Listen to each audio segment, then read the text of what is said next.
That's case number 328 on the calendar in the matter of Brown versus Brown. Thank you. You're welcome. Judge Parties have been sworn in. You may be seated. Ma'am, have a seat. Mr. Brown, this is your daughter, and I'm sure you have some reason that you perceive as a good one for suing her. I'm not talking about the legitimacy of your claim. I'm talking about the fact that you are suing her at all. But this is what I perceive to be the situation. Tell me if I'm mistaken. Pursuant to your divorce decree, you are supposed to pay for your daughter's education if she is a full-time student. Correct. Is there a finite age when that stops? As long as she is continuing to attend school, she is eligible to receive child support up until the age of 21. 21. Yes. And according to you, you were under the impression that your daughter was a student continuously after Correct. she graduated from high school. How old are you now? I'm 20 years old. In fact, your daughter was not attending school on a full-time basis after she graduated from high school, but took off, according to her, a couple of semesters because she had a child and she had to regroup. And you didn't know that she wasn't attending school. You continued to pay the child support, and you want her to return to you the money that you paid while she was not in school. That's correct, Your Honor. And you concede you were not in school. I was not in school for 2 terms. 2 terms is how many months? It was a total of 5 months. And what was your child support each month? $343.20 a month. Did you tell your father you were not in school? No, in fact, we haven't even spoken for about 5 years. So you didn't tell him that you were not in school? No. So you tell me, Ms. Brown, why you think you don't owe him this money? My father hasn't been in my life for about 5 years. This is not Dr. Phil. This is a court. The only reason why I did not tell him is because the first term I took off was because I was due to have my child at the end of that term. I would miss finals, which means I would have to retake the classes. And in order for me not to have to pay for those classes twice, I decided to take the term off. And the second term I took off was because I was recouping from my cesarean section. I understand your reasons. Yes. But, you know, we're dealing with a contract, so you have to pay him back for those 5 months. My question to you, Mr. Brown, is why would you sue her over this money? When she originally graduated from high school in May of '09, she was eligible to be off, per the state requirements, up to 4 months for a summer break. The school that she eventually did start, the next term actually started in July. She did not start that term. I did not find out that she was not attending school until October of that year. Just a second. Okay. Mr. Brown, your daughter says she took off 2 terms. She said it was 5 months. That's not my question. My question is, under the terms of your divorce decree, she owes you the money. I assume that you've been paying child support for a long time, right? Correct, 10 years. As well you should. She's your child. Yes. I don't understand why you're suing her. We do not have any contact. Did you think that this would help? No, I didn't think this would help, but I thought that this might enable her to realize the responsibility of her actions. Why suing her, do you believe, would suggest to a 20-year-old who has already made the mistake of having a baby when she's not financially or emotionally prepared to be a parent? I assume you live with your mother? I do. Now you're back in school, so I assume your mother takes care of your baby. She does when I'm at school, yes. Of course. So because of your irresponsibility, your mother is now taking on the responsibility again of being a parent. So your suing her is not going to make her more responsible. No, it's not, Your Honor. So then you just have to explain to me, Mr. Brown, something that I can understand as to why over, at most, $1,700 or $1,800, you're suing a child. How many children do you have? I have 2 children. How old are they? One is 23 and one is 20. And the 23-year-old is your brother? Yes, my half-brother. We don't speak. You don't speak. I do not speak to any of his family. The 23-year-old boy you see? Occasionally. What's occasionally, Mr. Brown? He was in Germany in the military, and he's recently got back, but he has had problems with his marriage and his life. Well, prior to his going to Germany, did you live with him? Yes, I raised him. And then he went to Germany, and then he came home, and now you have little contact. That is correct. So, Mr. Brown, you have 2 children with whom you have no contact. Did you ever say, maybe I better look inside myself? Yes, Your Honor. I mean, again, I'm not a therapist, but I have children. I actually speak to most of them on at least a weekly basis. Some of them I speak to twice a day, and they're twice her age. If I wasn't in contact with all my children, I don't think that I could justify it and say there's something wrong with my children as a parent. So we come back to the fact that you think your daughter may owe you money, but it sounds to me as if she's trying, despite some missteps, to put herself back on track. Why would you interfere with that? Your Honor, when I found out that she wasn't going to school, I decided that I would go ahead and file the objection to stop the child support, which happened. I told my wife and myself that if she went back to school and left well enough alone and did not reinstate the child support, that I would call it a wash, that it would be even. But under the direction of whoever's influencing her life, she decided to go ahead and stick it to me again for more child support. Mr. Brown, what kind of stick it to you again? She's 20 years old. She went back to school. That's why your children don't talk to you, sir. You have a new wife? Yes. That's why your children don't talk to you, because you refer to it as sticking it to you again. You're supposed to pay child support if you have children, sir. I understand that, and I've been paying regularly and on time, no deadbeat dad, for 10 years. Big deal! So what? You think that you deserve a medal for that, Mr. Brown? No. You don't deserve a medal for that. And if I had a child who made a misstep and became pregnant, took time off to have a baby, had a cesarean, says, all right, maybe I can turn my life around. I'm still only 20 years old and I'm going to go back to school and finish. As a parent, I would say, what can I do to help you? Judge Judy continues in a moment. She's the child. You're the parent. You're supposed to make it work, not the child. It gets very lonely as you get older, sir. And later today, Something's wrong with him. I don't know what it is. I don't know whether he takes prescription medication, non-prescription medication. I'm just telling you that there's something wrong with him. real cases, real people. Judge Judy. William Brown says his daughter, Tabitha Brown, owes for the return of child support she fraudulently collected. Okay. Your Honor. Shh. You have to pay him because the law says you have to pay him. This man demanded a DNA test after 20 years. Listen to me. There's a reason why his children don't talk to him. But this is a court. A court gave your father the parameters of his child support obligation. Is he now paying you again? Yes, he is, but he's in Correct. arrears. Well, then the arrears will eventually be paid. Your You think Honor. that this is going to make it better? Well, I was just going to tell you that they have credited him some of the money that he is allegedly. Oh, well, that's important. How Yes. much have they credited him, Miss Brown? They credited him in June and May a total of $234.89. And then the other, Stand up. in July, they credited him $234.89 out of that month for July. But they also credited him another $171 in June. Did you receive those credits, sir? No, ma'am. They reapplied them when she reinstated the child support. What do you mean they reapplied them? They kept the money when she reinstated child support. They applied that to the current new child support. I have the 10-year summary right here with this year's right. I'd like to see it, please.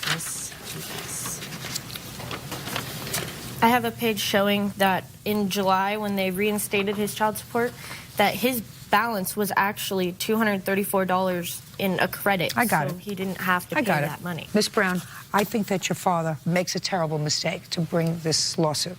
I think that in the long term, he has 2 children and he has no communication with them for whatever reason. It's his fault. If you don't speak to a child, it's your fault, not the child's fault. And he has another child that evidently after he raised doesn't speak to him, which doesn't speak well of his parenting. But my hands are tied from a legal perspective, because from a legal perspective, if you were not in school on a full-time basis, you were not entitled to collect money from him. I don't think that you owe him what he would like, which is $2,700. I think that you owe him $1,400, and I'm giving you credit for what you say was deducted by child support. Mr. Brown, it gets very lonely as you get older, sir. How many wives have you had? 2 wives. He's on his Current- 3rd marriage. You've had 2 ex-wives. No. I remarried my first wife When? 5 years ago, which is what stopped communication with my daughter. Not my choice. Just a second. She's the child. You're the parent. You're supposed to make it work, not the child, Mr. Brown. And your daughter's got to give you $1,400. I think it's a big mistake if you take it. What I would say to her is, take that money. You have a boy or a girl? I have a girl. Take that money, put it in a bank account for my granddaughter. Let it grow until it's time for her to go away to college, and then tell her it's from her grandfather. She's responsible to give you the money. You're going to be a very lonely old man, Mr. Brown. That's all. Party's excused. You may step out. He's a deadbeat. He has nothing to do with me because of his wife. It wasn't my choice to cut off communication with my daughter. It was her mother's. I decided that if he was going to be with that woman, that he should not have contact with me because she treats me badly. My daughter has been brainwashed by her mother since we got our divorce 10 years ago. I haven't seen this man in 5 years. I don't think I'll be a lonely old man. I've tried to reconnect with him many times, and he has nothing to do with me. There's nothing I can do about it. I hope he just leaves me alone. And now the next case.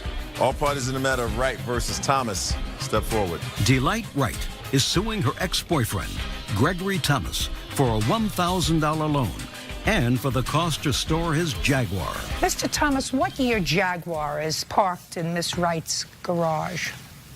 Well, Your Honor, I had it towed there. I asked you for a year. What year Jaguar is parked in her garage? 2001. In whose name is the car? Look at me.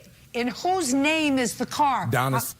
And who is that? A friend of mine. And what are you doing with Miss car? I was buying it from them, Your Honor. What do you mean you were buying it from him? I'm buying it from them, and it tore up on me. What does that mean? You were buying it from them and it tore up on you. I don't understand that. English, please. It tore up on me, Your Honor. Shh. English. You buy a car. You don't buy a car. I don't understand what you mean. You were buying a car. I bought it, and it tore up on me. All right, maybe I'm not. What does tore up mean? He doesn't know what it means. Okay, I thought it was a car term. I have no idea what tore up means. Okay, it's not operating. The engine is not operating. You mean it broke down? Yes. It broke down. Well, if you bought it from him, why don't you have it titled in your name? Did you pay him for it? I haven't finished paying it for it, Your Honor. Does Mr. know where the car is? Is not an answer, Thomas. No. Is he looking for you? No, sir. No, ma'am. Why not? I've been talking with them about that. I was going to get it fixed and get it taken care of. How long has it been in Miss Wright's garage? A year and a half. Something's wrong with him. I don't know what it is. I don't know whether he takes prescription medication, non-prescription medication. I'm not sure. I'm just telling you that there's something wrong with him. Judge Judy continues in a moment. What was your relationship with Mr. Thomas at the time? He actually was my lover. So it was sort of easy for you to believe him. Well, he's very convincing. He's very... Not me. Real cases, real people. Judge Judy. Delight Wright says ex-boyfriend Gregory Thomas owes for a loan and storage fees. Now, let's take care of the car first. Yes, ma'am. When you get back home, call a towing company. Have them tow the car to a junkyard. Say this car is trespassing in my house. Okay.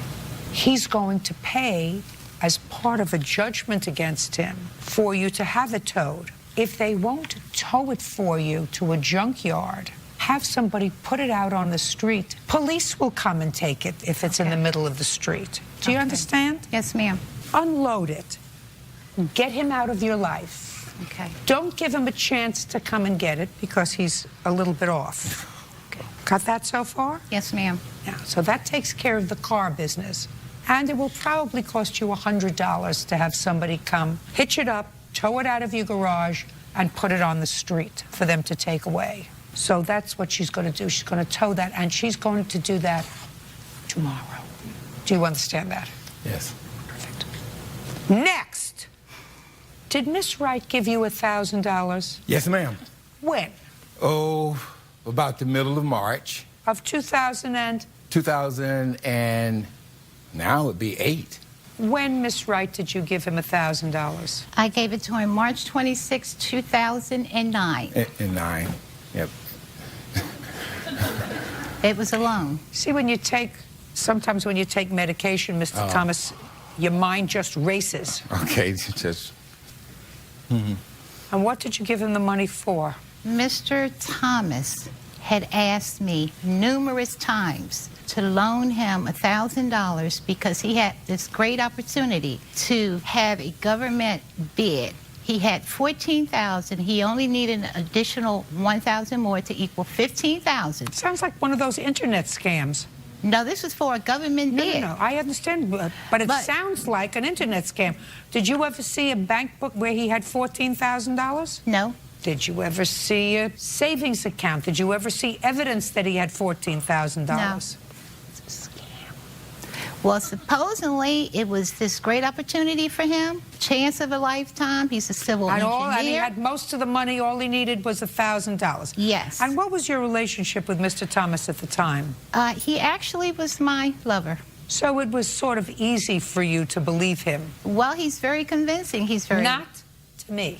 Well, he was very convincing, very romantic and very convincing. Yeah, well... He's very, very intellectually inclined. The idea is if it looks too good and it feels too good, it usually smells bad someplace. You just have to get close enough to it.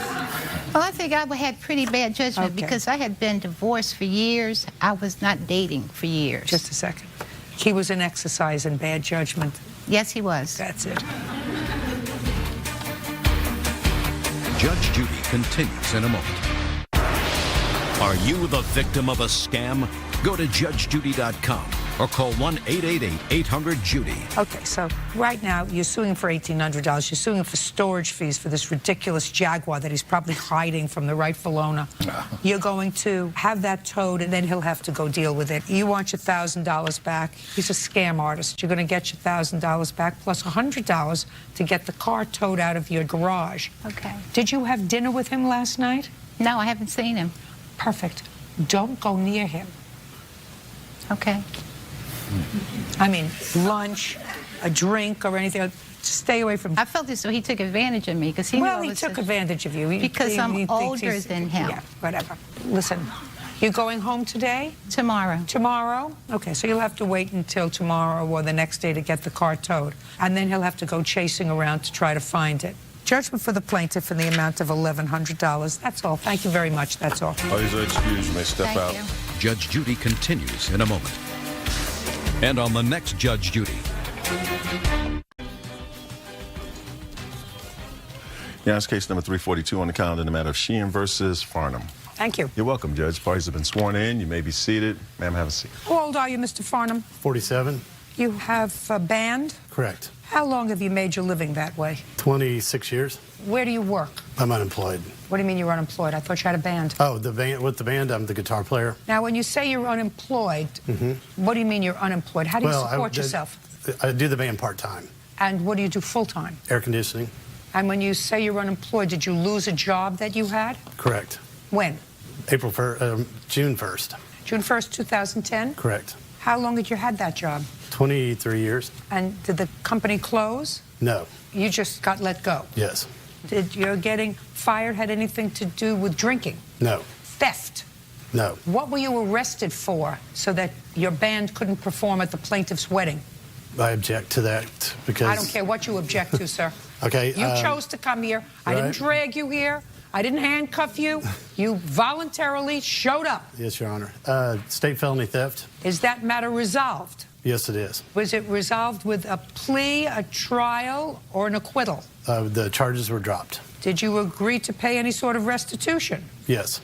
How do I know the answer to all these questions before I ask them? Because you're good.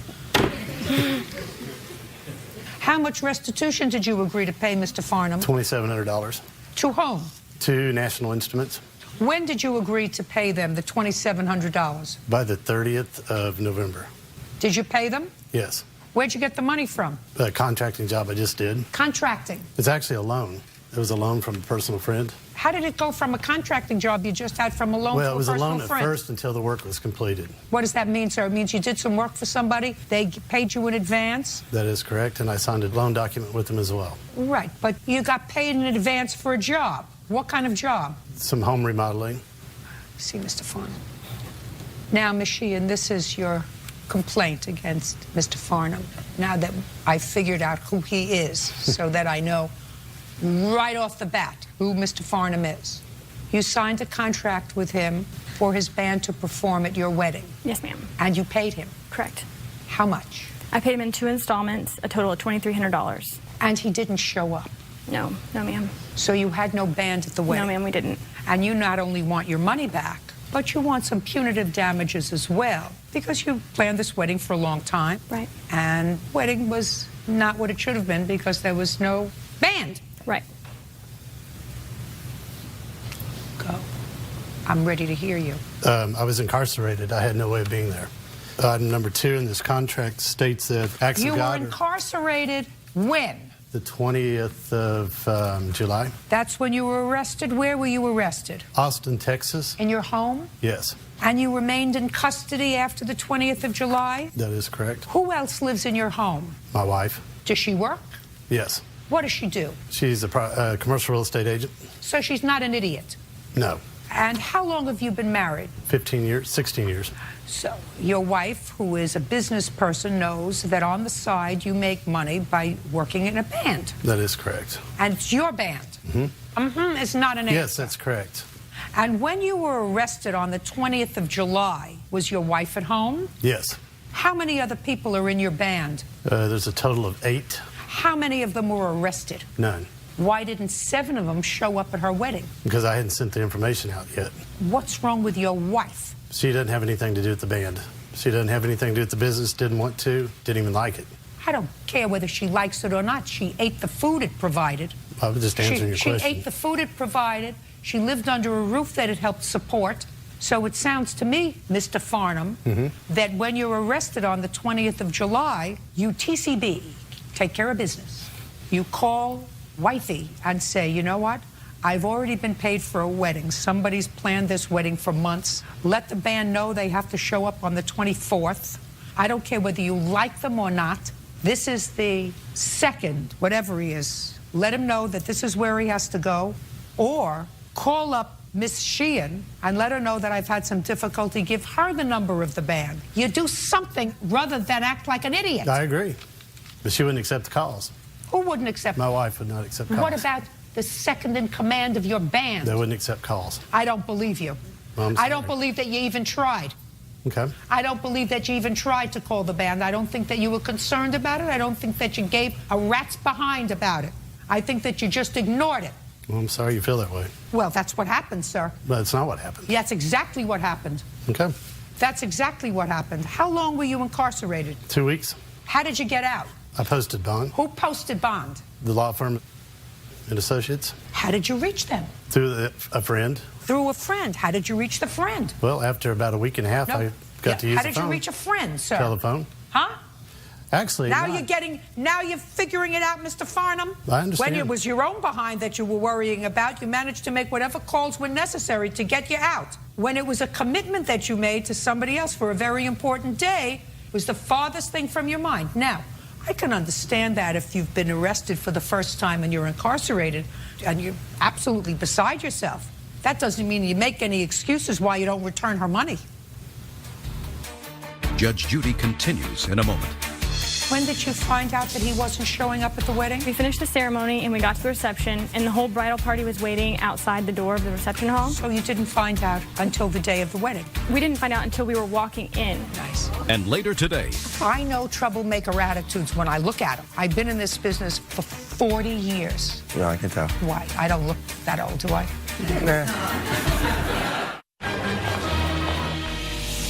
real cases, real people. Judge Judy. Casey Sheehan claims former band leader Troy Farnham and his band pulled a no-show at her wedding. Troy says it wasn't his fault. He was in jail. Why didn't you return her money? Because I'm unemployed. You just paid somebody $2,700 for National Instruments. You paid them by the 30th of November. That's what you just told me 5 minutes ago. I emailed Mrs. Just a minute. That's what you just told me 5 minutes ago. Don't tell me what you emailed her unless you emailed her and told her you would give her back our money. I did. I told her I'd like to make arrangements, payment arrangements. Just a second. Where'd you get the money to pay National Instruments? From work that you did. That is correct. Work. Her wedding was in July. Okay, and this is the first time I've had any work. You still living with your wife? Nope. Where are you living now? With the friends that got me out. The friend that got you out. That is correct. Is this somebody that you work with? No, it's not. Now, you paid him $2,400? $2,300. Yes, ma'am. How many people did you have at your wedding? Around 350. And when did you find out that he wasn't showing up at the wedding? We finished the ceremony and we got to the reception, and the whole bridal party was waiting outside the door of the reception hall. So you didn't find out until the day of the wedding? We didn't find out until we were walking in. He was supposed to announce us, and we were all in order. He was supposed to announce the bridal party, and the caterer came out and said that the band never showed up. He didn't call. Nice. Judgment for the plaintiff in the amount of $5,000. The rest of it is punitive. That's all. Step out. Parties are excused. You may step out. Well, clause in the contract, acts of God or things beyond my control. In that clause, it said if there is an act of God, But obviously she didn't think it was beyond my control. that he would refund me in 30 days, which he did not. It's the first time in 26 years of playing music I ever missed a wedding. Everyone really pulled together. People were trying to help. People were bringing out iPods. I'm done playing music. Someone even said they'd back their truck up and turn the radio on, but, you know, we did what we could. And now the next case. All parties in the matter of Uzetta versus Washhausen. Step forward, please. Tony Uzetta is suing her son, Jason Washhausen, for loans for bail money, attorney fees, and impound fees. Mr. Washhausen, this is your mother. Yes, sir. Who was the lady sitting over there? My grandmother. You have brothers and sisters? Yes, ma'am. How many? I have a brother and a sister, too. Older or younger? Younger. How old are they? 15 and 14. And how old are you? 33. How old were you when you left home? 14, 15. Where did you go? Wherever I could find some place to stay. And you haven't lived at home since? Off and on. So you went back home Yes, ma'am. until you were how old? 25.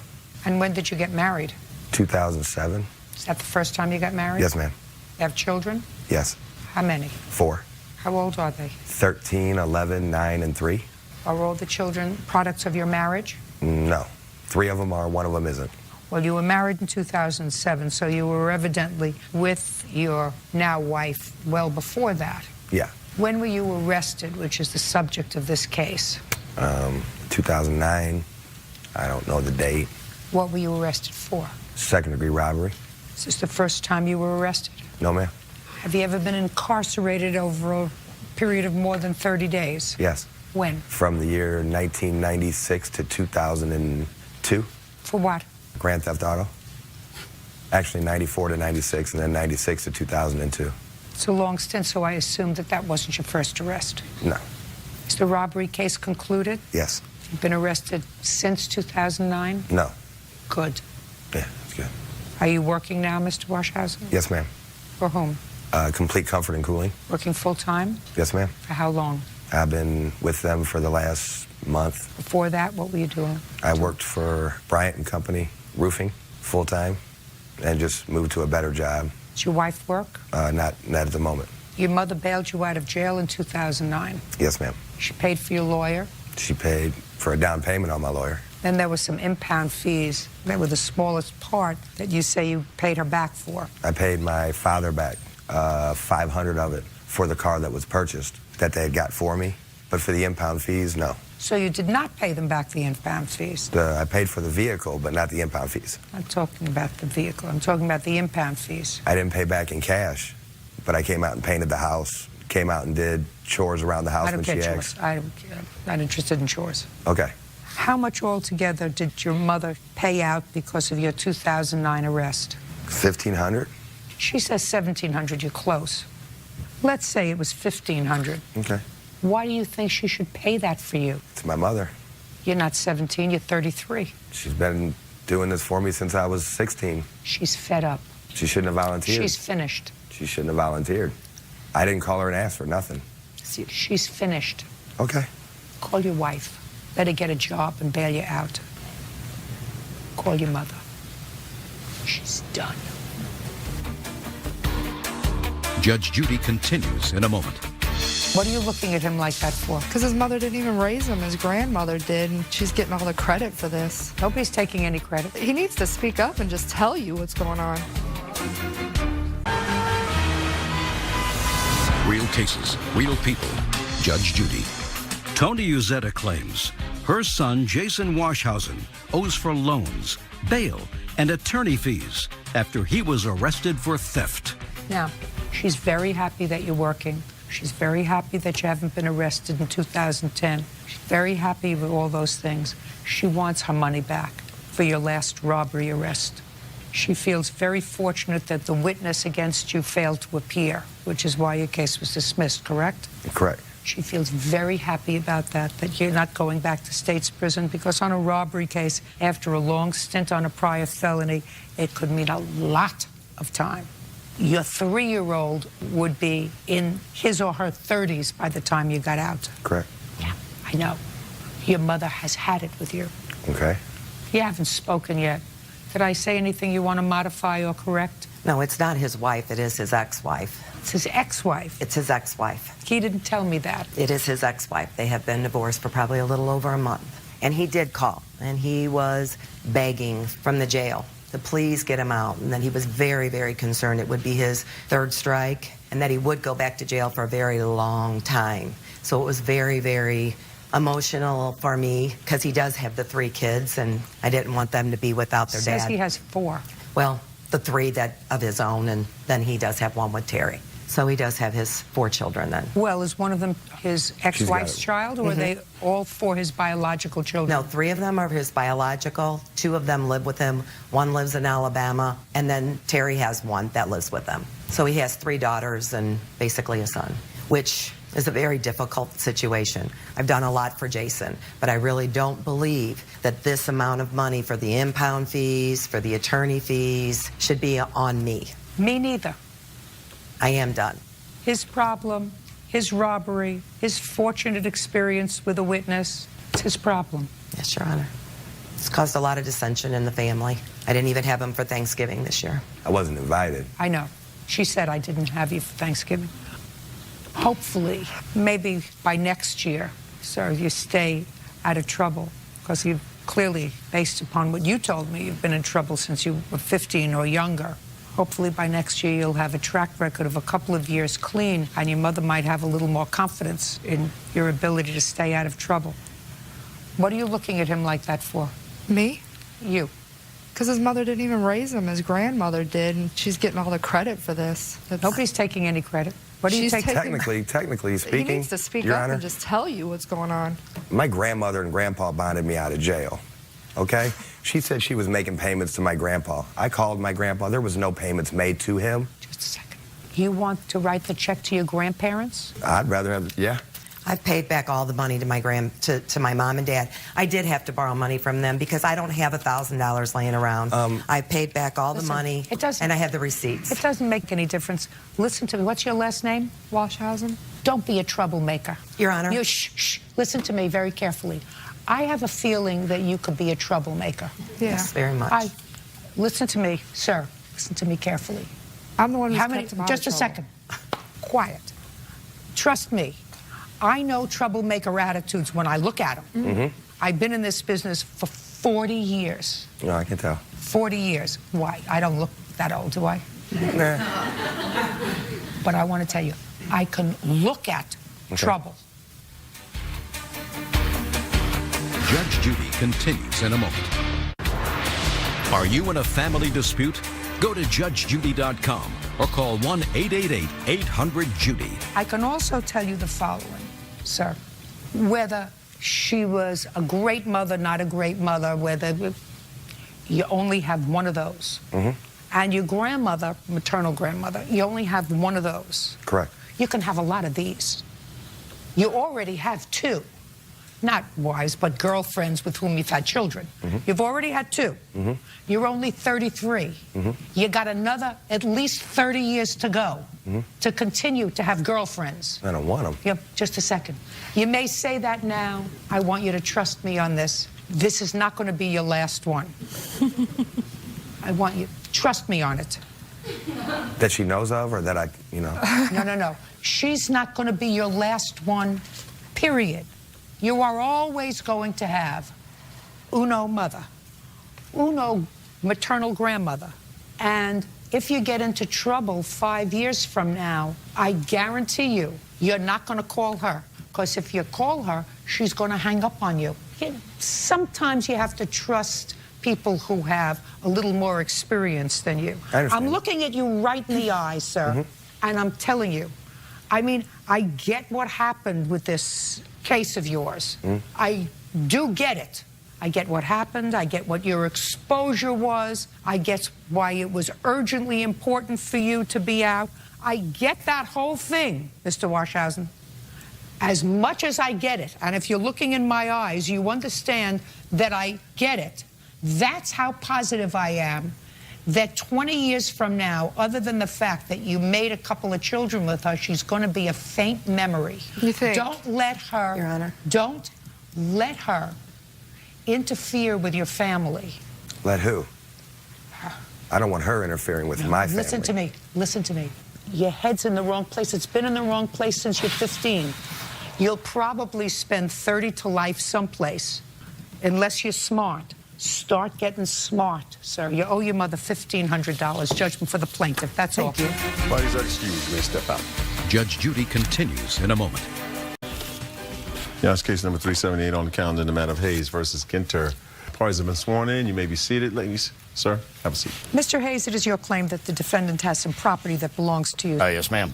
Ms. Ginter says she does not have any property that belongs to you. Property was purchased out of joint accounts when you were, in fact, living together. She has a counterclaim for harassment. I have a few questions for you. When did you and Ms. Ginter live together? From 2005 until 2009. And you split up in 2009. What month in 2009? That would be November. And when you split up in 2009, you left. She left. She left to move back to her mother's. Is that correct? That is correct. And what did you take with you? I only took the things that he allowed me to take. That was in November of 2009. Correct. What did you take? I took my personal belongings, my clothing and things. I took my children's bedroom sets, and I took some miscellaneous household type kitchen utensils, things like that. And you went home to your mother in November? Correct. Are you still there now? No, I'm not. When did you leave your mother's house? In June of this year. Did you sue Mr. Hayes in December of 2009? No, I did not. January 2010? No, I did not. February 2010? No, I did not. March, April, May, June, July? No. No. So when you say he allowed you to take only certain items, you never questioned the ownership of those items legally? No, I until later. Okay. We're setting the stage for certain things, Mr. Hayes. Do you understand? Oh, yes. Now, you got a job offer. Yes. And because you maintained reasonable relations with the defendant, according to you, you moved some of your furniture and property belongings into her home. In what month? That would be June. June 2010. Yes. The same month she left her mother's house. Yes. Correct? Correct. And you paid her $200 to store your property. Yes. That she acknowledges that you gave her $200 to store your property. Then you were going for a job someplace. That didn't work out. Correct. You came back, and she refuses to give you back your furniture, the same furniture that you had had from November of 2009 until June 2010. Yes, plus a bedroom set that I had bought separately. She has that. When did you purchase that? I purchased that in April of this So year. you moved that bedroom furniture. Yes, I paid $600 Great. for that. I don't care. If I find that's your furniture, you're going to get it back. Right. Now, when he came back, did he make a demand for his furniture? Yes, he did. And when he came with the police, you told them that it was not his furniture, it had been purchased from a joint account. That's correct. And that's the same furniture that you had not sued him for or made any claim to legally. November, December, January, February, March, April, May. But when he put it in my house, he gave it to me because he said he would not be needing it because he would be living in a man camp with this new job. and that I could have it. Well, Miss Ginther, you see, you're in a little bit of trouble with me right now because that's not what you say in your answer. Okay. And you give me a total different excuse in your answer as to why he shouldn't have his furniture back. Nowhere in your answer do you say he made me a gift.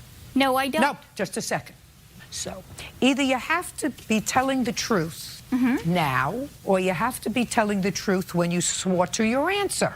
You also have to be lying either now or lying when you swore to the answer. I made several attempts to give him back this stuff. Just a second. Shut up. Shh, just a second. You mean including the furniture? Yes, I did. Just a second. Well, now we have yet a third answer.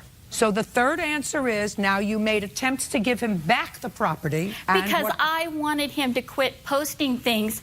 Just My life was in danger. Miss Ginter, listen to me very carefully. I haven't gotten to your counterclaim yet. But when you're not truthful with me with regard to his claim, and you give me so far 3 cockamamie answers with regard to the claim, then I'm going to question what you tell me and your counterclaim, which, quite frankly, I viewed as very serious. Do you understand what I'm saying to you? Yes, I do. All right. Now, you keep saying, yes, I do, but you say, yes, I do, with the same vacant look in your eye. Either he made you a gift of the furniture, or you claimed, as you claimed to the police, that it was purchased from a joint account and therefore it's not his, or you tried to give it back to him and he wouldn't take it. Which one is it? It is all 3. We bought it on a joint account. It was our furniture. He gets back all the furniture. Fine. Is that... Listen to me. That's what I wanted. Listen to me. You're getting back all the furniture. Do you understand? Yes, but she doesn't have... Listen to me. The list. Listen to me, sir. You're getting back all your furniture. I am now going to entertain her counterclaim for harassment, which, quite frankly, if any of it is true, it's very serious. And if I enter a monetary claim on her behalf for her counterclaim, I'm going to hold that money until she returns all your furniture. Do you understand? Yes. Do you understand? I understand. Stand perfectly. Now you can tell me about the harassment. Tell me about it. Show me the postings that he posted about you. Then I will ask him about it. I will ask him about his guilty plea to what, sir? Disturbing the peace. It was reduced. Shh. Don't tell me it was reduced. Okay. I'd like to see in the postings how he harassed you on the internet. Okay. And then I'll take testimony about it. Here are the top ones. The first one talks about how he puts my address, my phone number, my name, a description of me. Just a second. I can read. In Craigslist. I can read. And then the top one says, is somebody who responds.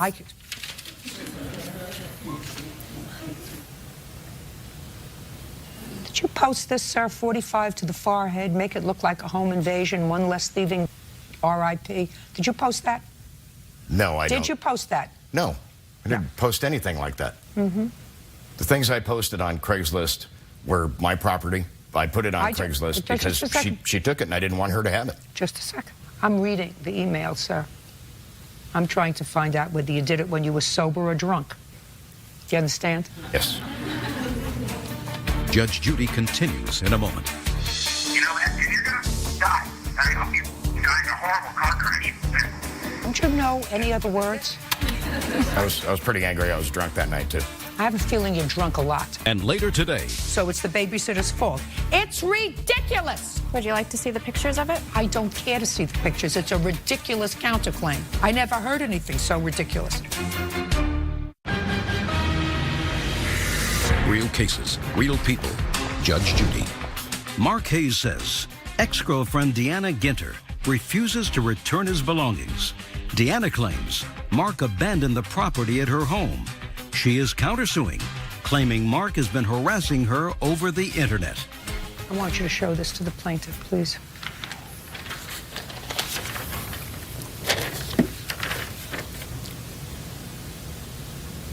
Second one, yes. First one, no.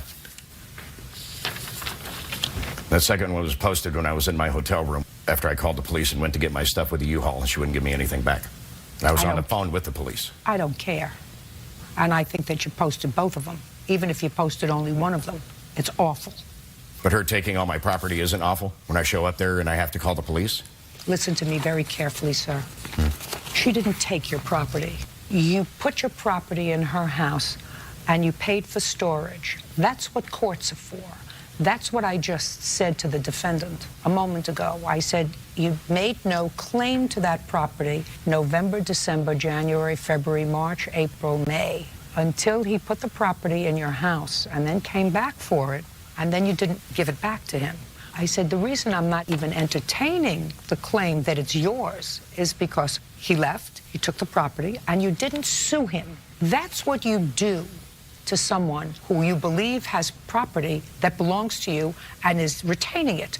You sue them. You don't importune other people to call her, harass her, threaten her, or anything else on the internet. That's not what the internet is for. That's what courts are for. We understand each other? Yes. Perfect. I also have some voicemail messages I'd like you to listen to. I'd like to hear them. And by the way, just a second, hold on. I don't care about your list. This is what she's returning to you. Listen up very carefully. She's returning to you exactly what you say in this. She's returning to you TV, tools, and a bedroom set. That's what she's returning to you, because that's what you say she retained that belonged to you in this email, or whatever it is, posting. Well, the police said that she doesn't have any of my tools. None of my stuff's there. Listen to me very carefully, sir. Mm-hmm. That's what she's returning. I don't care if she returns a screwdriver to you. Do you understand? Mm-hmm. That's what you said in the email she retained, so I don't care about the laundry list of items that you were prepared to show me. Now I'll listen to it. Hey, guess what? I'm back. So you just remember that. I'm back. So hopefully your Chevy back meet somebody that'll feel sorry for you and stuff and find out your bills. And too bad you didn't die, you know, that when you took all them Ambien. You just should have died right there. Kids should have let you take them. World would be a better place. You're a moron. And you're a thief. You steal. That's what you do. You steal to get what you want. So you know what? You're just, and your mom's the same way. Both of you're just idiots. You don't care about anybody else but yourselves. So you know what? You. I hope you die. Okay, and then just one moment, there's one more. You know what? I hope you die, you piece of... You're the worst person I ever met. You are the worst mother person ever in the world. You know that? And you're gonna die. I hope you die in a horrible car crash. Don't you know any other words? Don't you know any other words? I was pretty angry. I was drunk that night, too. I have a feeling you're drunk a lot. And it really doesn't make any difference because, you know, I mean, that's nasty. Well, just listen to me. That's nasty. Mm-hmm. This is something other than nasty.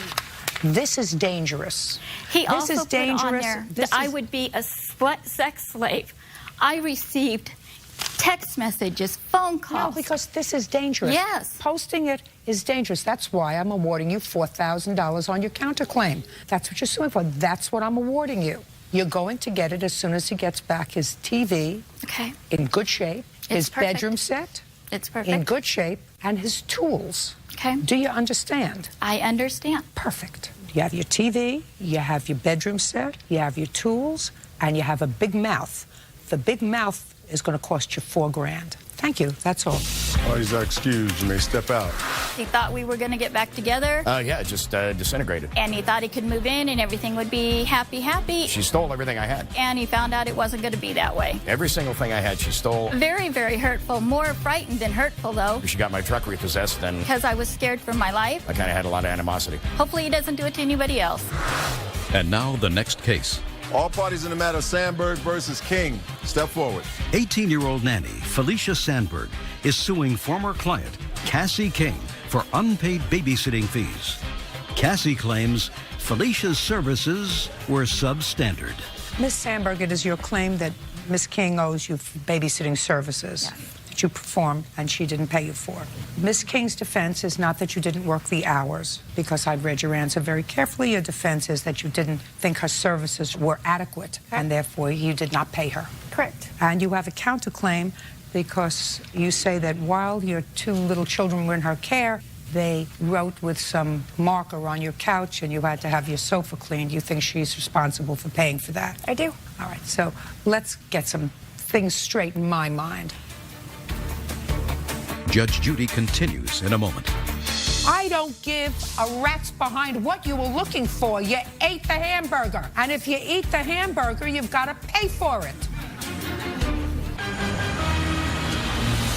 Real cases, real people. Judge Judy. Nanny Felicia Sandberg says former client Cassie King owes for unpaid babysitting fees. Cassie is countersuing for the cost to clean her love seat and sofa. What kind of work do you do, Miss King? I work in the fast food industry right now. I'm home with my children. Who else works in your household? My husband. What kind of work does he do? He works in the lumber industry. Is this your husband? This is my husband. Could you stand up? I have some questions for you. How long have you been working for the same company, Mr. King? 4 years. How much do you make an hour? $10 an hour. And how much do you make at your job, Mrs. King? I make $8.75 an hour. I work part-time. Okay. Now, initially, Miss Sandberg was hired to watch both your children, and you were paying her $6 an hour. If I may. And then... when I hired her, it was $6 an hour, $3 per kid per hour. Just a second. You were paying her $6 an hour to watch both of your children. Correct. Not $3 a kid. Well, I said child. Okay. Sorry. And then when one of the children was to school or whatever, you initially offered her $3 an hour because that's what you felt you should be paid for watching one child plus tidying up the house. Correct. Mm-hmm. In a daycare center, that is what it is. It's $3.75 an hour per child. Okay, what it is in a daycare center. A daycare center, you bring your children there and they're there with other children. And I don't have to come home to a mess either. Listen to me, Miss King. I'm going to give it to you. A one-shot deal. Okay. There is no issue of whether or not Miss Sandberg worked the hours for this $202 that she is requesting in pay before you let her go. Correct.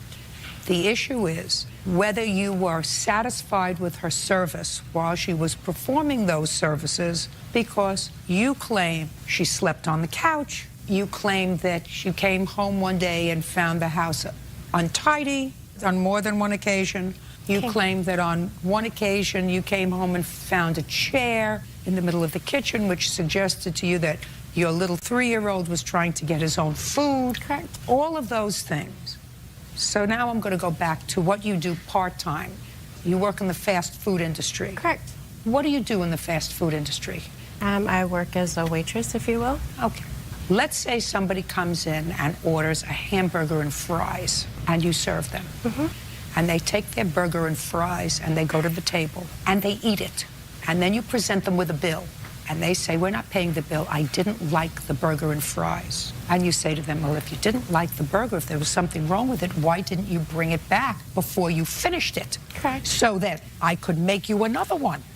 That is Or our if policy. you didn't like the fries, why did you eat them? I did. Why did you eat them?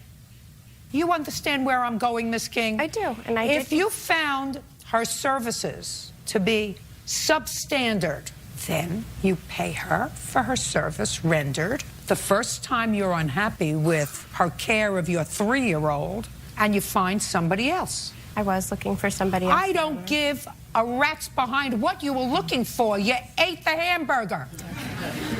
And if you eat the hamburger, you've got to pay for it. Okay. Now, you have a ridiculous counterclaim. Judge Judy continues in a moment. Have you been cheated? Go to judgejudy.com or call 1-888-800-JUDY. Now, your counterclaim is that while under her care, one or both of your children used a magic marker or an indelible pen or something on a piece of your furniture, and it was under her watch, so she should pay for it. Yes. Would you like to see the pictures of it? I don't care to see the pictures. It's a ridiculous counterclaim. I never heard anything so ridiculous.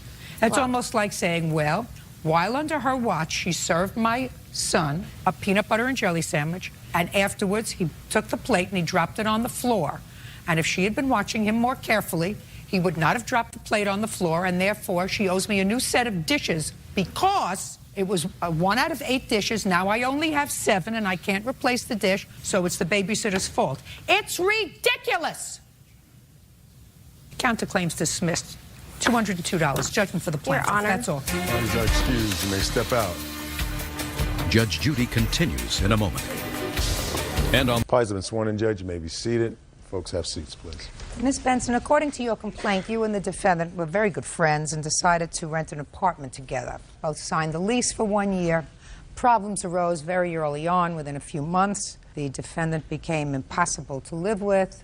She finally moved out. You were, according to you, forced to sign an agreement releasing her from the lease, but you say now that you want what she owes you under the lease for half of the rent. And you are also suing her for an assault that you allege occurred after she moved out. Yes. The defendant says that you breached an agreement with her with regard to this apartment by having your boyfriend live there, and that forced her to move out, and that you, in fact, assaulted her, and she is countersuing for the return of her deposit, and she's also suing you for an assault. Is that right? That is correct. Okay. You were friends for 5 years before you decided to live together? Yeah, best friends. And in what month did you sign this lease? October. Just the 2 of you? Yes. What was the rent? The rent was $560 a month for the 2-bedroom that we were renting. And what was the deposit? It was $250. And each of you paid the $250? We split that in half, so each of us paid $125. Okay. Now, is this the boyfriend? This is the boyfriend. How often did the boyfriend stay over? For the first 2 weeks of the lease, she did not stay there one night. She was at her ex-boyfriend's house. That's not my question. My question is, how often did your boyfriend stay at the apartment? 6 nights out of the week. And then? And then she did not stay there the first 2 weeks of the 1 month that we were living together. And when she didn't come home, because I work full-time, I go to school full-time till 10 o'clock at night. So by the time he did come over, it was 10:30 at night, and if she wasn't there, I wanted him to stay for my safety. I felt safer having somebody stay there with me. How many nights a week did he stay at the apartment? 6 nights a week. And how long did you live in the apartment? You? How many months? 1 month. 1 month? Yes. And for the 1 month that you actually lived together, he was there all the time? Yes, ma'am. And he wasn't paying any rent? No, ma'am. That's not right. Why should he live there full time and not pay rent? He didn't have anything there. He didn't shower there. He didn't bathe there. He didn't do anything. I'm not talking about his physical hygiene, Miss Benson. I'm talking about the fact another person is living in the apartment and not paying any rent. It's not right that he lived there. And you can't tell me that he never took a shower there. He took a shower there once. She had another boy take a shower at 3 o'clock in the morning there. She's had 2 different guys there. You mean living there? 2 different guys at different times. I'm talking about living there. There's a difference between having a date come over once or twice and having somebody live there. She had a guy stay there like 4 nights the week she actually stayed there for the first time. Okay. You don't get it.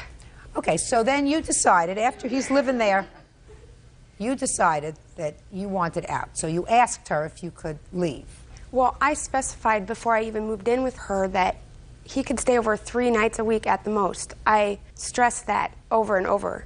You did talk about it? Yes. Okay. And when it was a continuance every single night, and I tried to talk to her like adults, and every morning his car was there, his shoes were there. I just felt like I had no privacy. I got you, Miss Lamb. Okay. According to your answer, you asked her if she would sign the papers off, releasing you from the lease. She refused to. She said no. So you started to be a bad roommate. Yeah. What were you doing? Give me some idea of what you were doing. Not cleaning up after myself. You did a lot of things that you knew would irritate her. Yes. Okay. And she finally agreed to let you out of the lease. Yes. We mutually signed it. She was in no duress when... I'll make up my mind whether she was in duress. Okay. Okay. So you signed off on the lease? I signed it due to the fact she was leaving the doors unlocked at the apartment when I came there at 10 o'clock at night by myself. Well, where was he? Well, I called him when I got out of school, and if she was not there, he would come over around 10:30 at night. Is he living with you now? No. Who is? Myself. You mean he stopped staying over 6 nights a week? Sometimes, yes. But it's Ms. Benson, for the month that you were living together with her, and he's irritating her that he was there 6 nights a week. He was there. Then she moves out, you're living by yourself, and according to you, He's not over 6 nights a week. You think that I believe that? That's stupid. I mean, it doesn't make sense. Ms. Benson, it doesn't make sense at all. The fact that he may not be giving any money towards the rent is my concern. But if you are still together, if he's still your boyfriend, what changed? A lot has changed. I was pregnant, a lot of stuff happened, and I'm not as close to him as I was anymore. Did you drag him here today to court? I drag him here because he's my only witness. Did you drag him here to court? I didn't drag him, no. When was the last time he stayed over at your apartment? Before we left on the plane. Get Leo. All right. Let's talk about this assault. Claims she assaulted you. When? November 29th, 2002. And what day did she move out of the apartment? She moved out on the 21st. We signed the lease agreement on the 19th. Okay. So what happened on November 29th? I was designated driver for my boyfriend and my brother. We were at the underground bar, and I walked into the restroom, and she was in there with one of her friends. I bumped into her. She started calling me a name, and we got into a little... When you say you bumped into her, you mean you met her, or you actually bumped into her? I bumped into her. The way you walk around the corner in the bar, it's like a blind spot. She was standing right there in front of the mirror, and I just walked. I brushed up against her, and it turned into a pushing match, basically. And then I pushed her into the hallway so a bouncer or somebody could break it up because I was in there by myself. So you pushed her? Into the hallway so we could get out of there. So you pushed her? Yes. And what happened next? She splashed her bottle of Smirnoff Ice in my face. The bouncer came between us, facing me. She winged a bottle at my head. We got kicked out of there. And then another incident happened at the other bar. Just a second. What did you say? Winged a bottle at my head? She threw a bottle at my head. Okay. Were you injured? No, it missed me. Oh, so it missed you. So how did she assault you? Where did she assault you? Well, she tried to kick me, and then the assault came at the next place. That initial confrontation at the bar, you're not suing for? Not that You're suing one. for the next one? Yeah. Judge Judy continues in a moment. I don't want to have to make you look foolish. I will. And he knows there is nobody better at making somebody who's lying look foolish.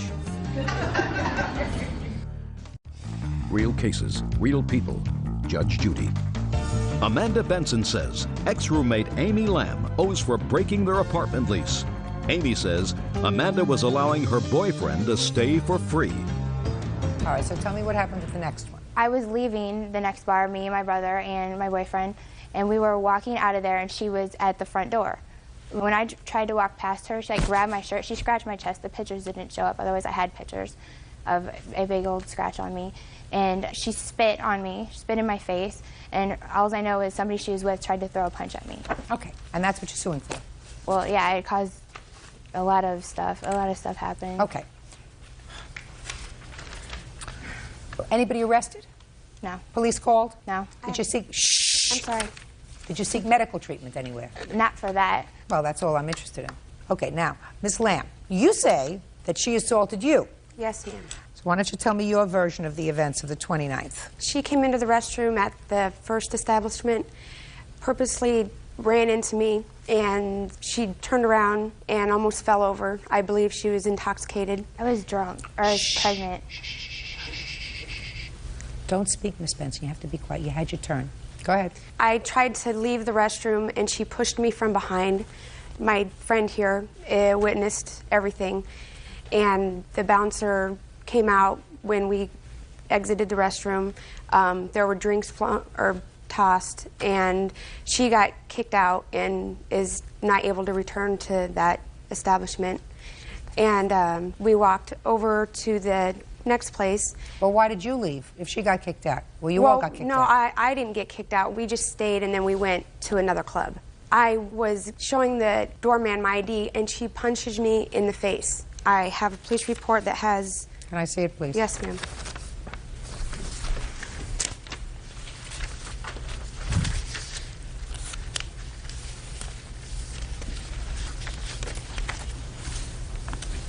Miss Benson, do you remember punching her? No, I did not punch her. If I did, I tried to defend myself because somebody was throwing punches at me or I was being scratched or grabbed. It was in the middle of a bunch of people. I was walking in the club. I wasn't even in there yet. I was walking out of the club. You have any witnesses? Step up. Tell me your name. Chelsea Sales. Ms. Sales, were you at both clubs that evening with the defendant? Yes, I was. When you got to the second club, I want you to tell me what, if anything, you observed. I was the first one that walked in, and I saw the plaintiff as I walked in, so I turned around to look at Amy to make sure she was okay, and next thing I know, she's throwing punches. The plaintiff was throwing punches. She hit Amy, and she hit our friend Stephanie, and Amy was bleeding. She did? Yes. Did you see her connect with a punch? Yes, I did. And then the bouncers came, and I was pushed up against the wall. Okay. Was your boyfriend with you that night, Miss Benson? Yes, he was. Step up. Tell me your name. Anthony Sandell. Mr. Sandell, what kind of work do you do? I work for a rental company. Where do you live? I live with my parents. Sure you do. What's a big strapping guy like you still living at home? I don't have anybody to move out with. Sure you do. Sure you do. Plaintiff says you were living with her 6 nights a week for a month. Actually, I was not living there since nothing of mine was there. Is that what you consider not living there because you had no clothes there? I stayed there probably about 6 nights out of the week when Amy was not there. Is what you're telling me now, Mr. Sandell, under oath, that once she moved out, you stopped staying over there? No, I didn't stop staying there completely. You stopped staying over there 6 nights a week? Is that what you're telling me, sir? I stayed there quite a bit, and... Mr. Sandell? Yes. I don't want to have to make you look foolish. I will. I will. Okay. And he knows there is nobody better at making somebody who's lying look foolish. I can do it. I can humiliate you. You don't want me to do that, do you? Not really. Good. Judge Judy will continue in a moment. And later today... You took his head and you pushed it down, causing his tooth to break. Yes. Is the scenario that your son gave to you the same one that he just gave to me, or was it slightly different? Slightly different. Real cases, real people. Judge Judy. Amanda Benson says ex-roommate Amy Lamb owes for breaking their apartment lease. Amy says Amanda was allowing her boyfriend to stay for free. You were at the club on the 29th with your girlfriend, is that right? That is correct. Was she pregnant at the time? Actually, yes, she was. Was she drinking at the time? No, she was not. Are you telling me that she had nothing to drink? I think she just told me that the drinks were flying. That was Mr. from her. Sandell? No, she said the drinks were flying. Are you telling me she had nothing to drink? Is that what you're telling me? That is what I'm telling you. Did you get thrown out of the first club too, or just the plaintiff? I got kicked out of there too, yes. Mm-hmm. So it must have been pretty bad for you to get kicked out. Not really. Not really? No. Mm-hmm. Well, we both know the owner of the club, both me and her. We know the owner. You both know the owner? Yes. I know the owner. Shh. What difference does it make? Both know the owner. That's why she got to stay. Well, you both know the owner, according to Some the plaintiff. of us know the owner better than the other. Oh, really? Mm-hmm. Listen, police report says that she had a bloody mouth and that she had a knot on her head. I have a witness who says that you threw the first punch. And I also have an independent report saying that there were injuries. You had no injuries, none whatsoever. Your lawsuit's dismissed. Your lawsuit with regard to any rent that she owes you is dismissed because you signed off on the lease that she could leave because you breached an agreement that you had with her that while each of you had a boyfriend, they weren't going to be living there. I find that you and Mr. Sandell were living together despite the fact that he didn't keep a change of underwear at your house and he was smelly because he didn't shower there regularly. He still lived there. He's only there after 10:30 at night. Speak not. Now it's my turn. I listened to you, I listened to her, now I'm ruling. And if you think that I believe that after she left, you didn't have him stay there regularly, when the reason you told me you had him stay there regularly because you were afraid to live alone because she wasn't staying home, I mean, you have to get your story and your ducks in the water because then it makes a cogent tale. So I believe he stays there. I believe he stays there all the time. So you get nothing. Zero. As far as the assault is concerned, I don't find that she assaulted you in any way. You had no injuries. According to you, there was a shoving match, but you started the shoving, pushing her out of the hallway. In any event, that was in the first club. In the second club, it is clear to me that you hit her. She was injured. For that, she gets $500. I'm awarding her that on her counterclaim. I am also awarding you your deposit return of $125 because I find that because she breached the agreement by having him living there, you were forced to move. That's $625. Judgment for the defendant on the counterclaim. That's all.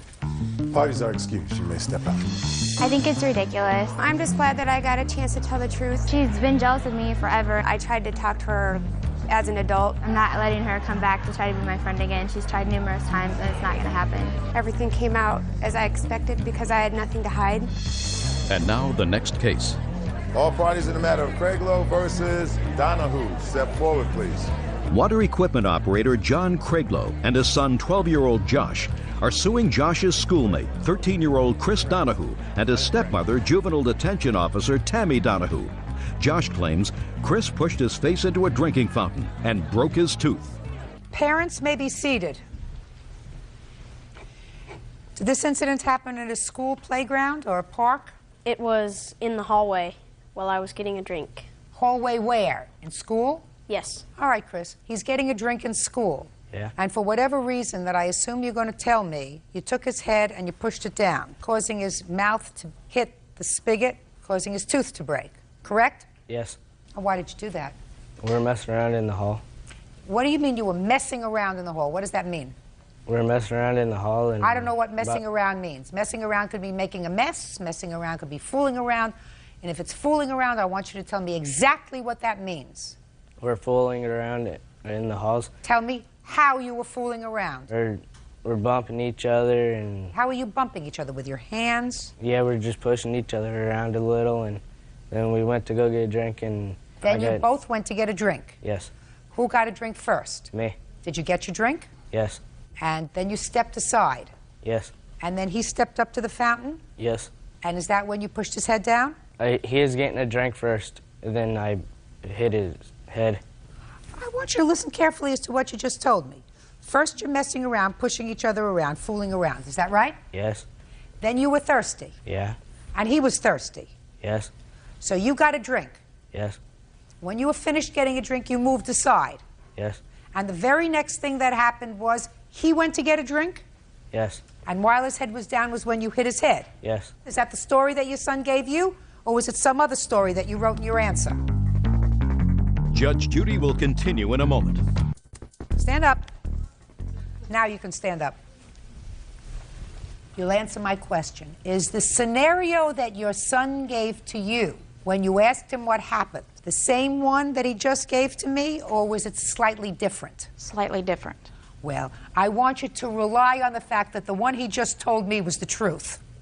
Now, once we come to terms with the fact that the one he told me just now is the truth, you understand that he is responsible, and therefore you are responsible for paying his dental bills. Do you understand that?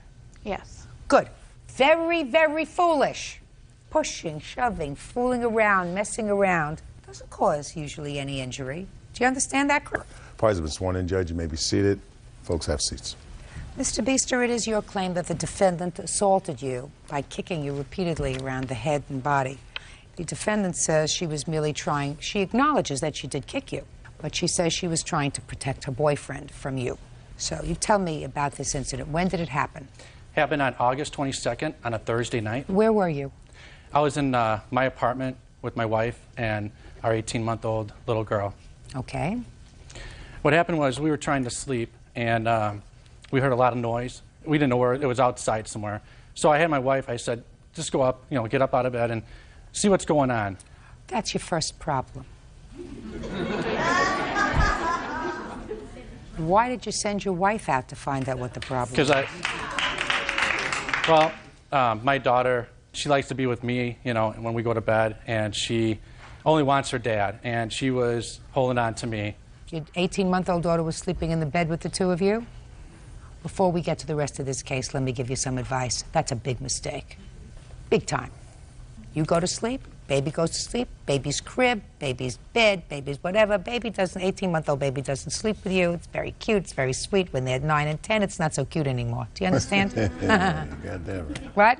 Right? You got that right. Right. And then they, in the middle of the night, you find you got an 8-year-old, you got a 7-year-old, you got a 5-year-old, they're all trying to clamber in your bed. So what used to be cute when you had one isn't so cute anymore when you got 3 of them, and you end up sleeping on the floor or your wife would end up sleeping on the floor under your scenario. Just a word of friendly advice. Okay, so next time this ever happens, you're not going to send your wife to the window so that you don't disturb your 18-month-old daughter. You're going to get up and go to the window, right? That's correct. I love it. Okay, so you send your wife out and she looks at the window. Step up, please. Okay, next time you give him a good boot in the back with your foot and you say, you get up and go see what's making all the noise. Anyway, you got up and you looked outside. What did you see? Well, I saw a bunch of 19, 20-year-olds, I'm not sure how old they were, playing around outside on the swing set. It was a playground. They were sliding on the How far away is swing. the swing set from the playground from where you live? About 10 feet away. What floor are you on? We're on the second floor. So there are a group of people fooling around outside? Yes. Talking loudly? Screaming. Screaming? What were they screaming? I have no idea what they're screaming about. Okay. And then what happened? We all went to the window. This is in one of our other bedrooms. And they were just making a lot of noise, screaming. They're in a tree. You know, I don't know what they're doing They were in a in tree. a tree? They were in a tree, all of them. And I proceeded to say, be quiet or I'm calling the police, because it was very What loud. did you say? Be quiet? Say, shut up or I'm calling the police. I did say, be quiet, I'm calling the police. But that's what I did say. I did not swear. I did not say anything. Okay. Then I heard the gentleman over here yell back, go ahead and call the police, F you. You mean this gentleman that looks like butter would melt in his mouth? Over here, right? Mm-hmm. This one? Okay, go ahead. And then I told my wife, go ahead and call the police. And I did proceed to go outside. Well, that was your second mistake, right? Yeah, I agree. I should not have done that. And Right. That was your second mistake. What happened when you went outside? the gentleman there, jumped out of the tree and he ran up to me. And he pretty much said, what are you doing out here? Oh, just because you're bigger? Go ahead and hit me. I will sue you. And then she got involved, the defendant, and she started swearing and cussing at me. Do you have a police report? I sure do. I'd like to see the police report, please. Okay, swearing, cussing. What happened next? And then the defendant here proceeded to put her hand on my chest, swore at me, and said, you know, F you, get back in your apartment. And I swiped her hand. She put it right here. I swiped her hand away, and I said, don't you ever touch me again. He got upset, and Because you had swiped her hand away, whatever. Yes. But she had her hand. She put her hand on me. And I understand that. Okay. She then proceeded to scream. She got right in my face, about this far apart, and she was yelling and screaming at me again. How many swearing. people were out there at that time? You? Well, what happened is four two people. of them. The two of them. The other two took off. Nobody else was out there. When I first came out there, the other two took off. So, and then what happened is then she put her hand in front of my face, and I did swipe her hand away, and that's when he came to me, and he pushed me. And then from there, Your Honor, I defended myself. So what'd you do? We started to like grapple, and then he pretty much said, "Oh, you're a big guy and you can't put me down." So I knew the police. You got him down. You got him down on the ground. Yes. Then I put him on the ground. He ripped my shirt. Then I ripped his shirt. And when I had him on the ground, I did not have him in a chokehold. I didn't throw any punches. No punches were thrown. She proceeded to go ahead and start kicking me in the head. Okay. Tell me what injuries you suffered when she kicked you in the head. At the immediate time, I did not know what injuries I suffered, but I know after the second kick that I had blood coming out of my nose, and it was splattering even after the last couple of times. And I do have pictures here. Can I see it, please? Yes. And this is the viewpoint from our apartment.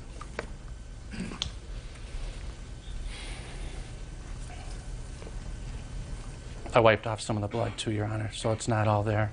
You have any other reports from the police, statements? Do you? Well, I don't. I'd like to see them, please. Well, I do got our own statements from everybody that had statements involved. My wife I have and them. that. I'd like to see I all also the have the statements. police report that the police wrote out. I'd like to see it. Okay. All right, Miss Barber, you tell me your version of the events. You're outside and hanging around in a tree. Right. We did go outside. I have this. Oh. I have this. I don't need this. I'm talking about other statements. Oh, okay. That is all I have. We were outside and we were laughing and having a good time. It's too late. Right. And it's too late. Judge Judy continues in a moment. Were you smoking regular cigarette or you smoking some funny cigarette? No, we were smoking regular cigarettes. But it was after you smoked the cigarette that you ended up in the tree. Is that right? Yes. Real cases, real people. Judge Judy. Brian Beester says he was injured when neighbor Courtney Barber kicked him in the head. Courtney says she was defending her boyfriend. Go ahead. We went up in the tree and we heard Mr. Beester yell out of his house, "Shut the f*** up." He didn't politely say anything about us being quiet. And we all looked at each other and we realized, okay, we're too loud, we need to go inside. And at that point, Mike had yelled back to him whatever he had said about call the cops. If he said F whatever, I don't remember that. And then as we were coming out of the tree, which was immediately after that, he had came out and was standing underneath the tree at that point. So running up to him. He has to get dressed, put on his shoes because he was in bed. I don't know what the weather's like, whether he sleeps in the buff or he sleeps in pajamas. Either walk downstairs, take the elevator downstairs, and come out. There were 4 of us in the tree. You shouldn't have been in a tree. Absolutely. Right? I understand that, yes. And what were you doing kicking him in the head? Well, what had happened was that he was at the base of the tree when all of us had been down. Mike did not run at him or anything. And at that point, he told us, I'm in the military, you guys are being too loud, and there's no reason for you to be outside. And there was cursing back and forth. There was yelling back and forth. Well, just a second. But that's what he said to you. I'm in the military? Yes. There's no reason for you? So why didn't somebody say to him, I'm sorry, we shouldn't have been making so much noise, we're leaving? I did absolutely say, I am sorry, we're going inside. You said that? Absolutely, yes. Yes, I did. Then you tell me how the pushing and shoving match started between the two of them. Because he had called Mike a loser. He was in the military, he was better than us, basically, was absolutely yelling at us, and we were shocked. We didn't want any fight to happen. We were not about to I don't yell with this man understand how he started, and argue how with he him. was getting kicked in the head. You want to get to that point? Yes. So far, I'm just hearing words. Okay. When he said that I had put my hand on his chest and that he smacked it down, that was true. I had put my hand on it, in his face, not on his chest. For what? Because he was towering over me and he was screaming Why didn't you just over leave? me. Why didn't you just leave? We were walking away. How and could you just he walk called away? He called me and that's when Mike got angry at the fact that he called me a. So, what happened? So Mike said there's no reason to call anybody a. Is that what he Don't said? call Just my like girlfriend that? a. Just like that? Yes. Just like that? Yes. Nice and calm? Don't call my girlfriend a, he said. Keep going. And then they started wrestling after cursing. They grabbed onto each other and they were throwing each other around. And nothing was even being yelled at that point by Mike saying hit me or any of that. Nothing So they're was said tussling like that. around. I still don't understand how he got all these injuries. He got Mike on the ground and was on top of him, and he says in his police report that he had him in a wrestling move. Okay, so he got him on the in ground. some kind of headlock. I could only see the bottom half of Mike, and the rest of him was underneath Brian. Yeah. And at that point, I got scared. He was on top of him, and I didn't know if Mike couldn't breathe or what was going on. Why don't you ask him, Mike, can you breathe? I was screaming at him, get off of him, leave him alone, Why don't you stop. ask him, Mike, can you breathe? Instead of get off him, well, how about Mike, can you breathe? I still don't understand how he got all these injuries. I was barefoot when I kicked him. What were you doing barefoot? Because it was summer. It was nice out. I just walked out of my apartment to have a cigarette. So you climbed up the tree barefooted? Yep. Uh-huh. Yes, I did. How did he get all these marks on him? I kicked him once in the face, and he screamed out. And the second time I kicked him, he let Mike go. Where had you been prior? Stand up, you. Where had you been prior to going out and tree hopping that evening? Inside my apartment. What about the 3 other people who were with you? Were they in your apartment earlier that evening? Yes. What were they doing in your apartment earlier that evening? Hanging out with us. Do you 2 live together? Yes, all 3 of us do. This young lady too? Yes. Okay, what do you do for a living? I'm a desk clerk at a hotel. And you? Rough carpenter. And you? Customer service rep. Did everybody just want to go out for a cigarette or just you? Everybody did. Did you have the cigarette when you went outside? Yes. When did you get up into the tree? After we were finished, we ended up going and playing around, running around. Were you smoking regular cigarette or were you smoking some funny cigarette? No, we were smoking regular cigarettes. Really? But it was after you smoked the cigarette that you ended up in the tree, is that right? Yes. You have medical bills? Yes, I do, Your Honor. I'd like to see them, please.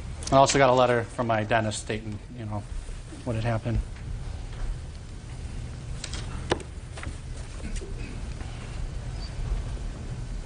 Any other bills that you have? No, that's the only one I have, Your Honor. Mr. Beaster, I'm going to make the following observation to you, sir. You're a grown man with a wife and a child, and you should have known better than to go outside once your wife called the police. Yes. You were hot because they disturbed your family, and the reaction when you said whatever you said to them irritated you. Otherwise, you would not have gone outside. That was a mistake. You should have acted in a more mature fashion. That doesn't in any way suggest that you are without fault. I'm not sure whether I believe. I was a smoker for a long time, and if I went outside to have a cigarette, I didn't end up in a tree. Right. Which suggests to me that you must have been feeling pretty good after that cigarette, because you're three people with responsible jobs. Three people with responsible jobs usually don't have the reaction of hopping up into a tree after they have a smoke. I didn't see any indication here in the police report that the police officer smelled alcohol on your breath, so I might assume it was something else. In any event, you had absolutely no basis to cause the injuries to him that you did. Your actions precipitated the evening's events. If it wasn't for you, the whole thing wouldn't have started, all of you.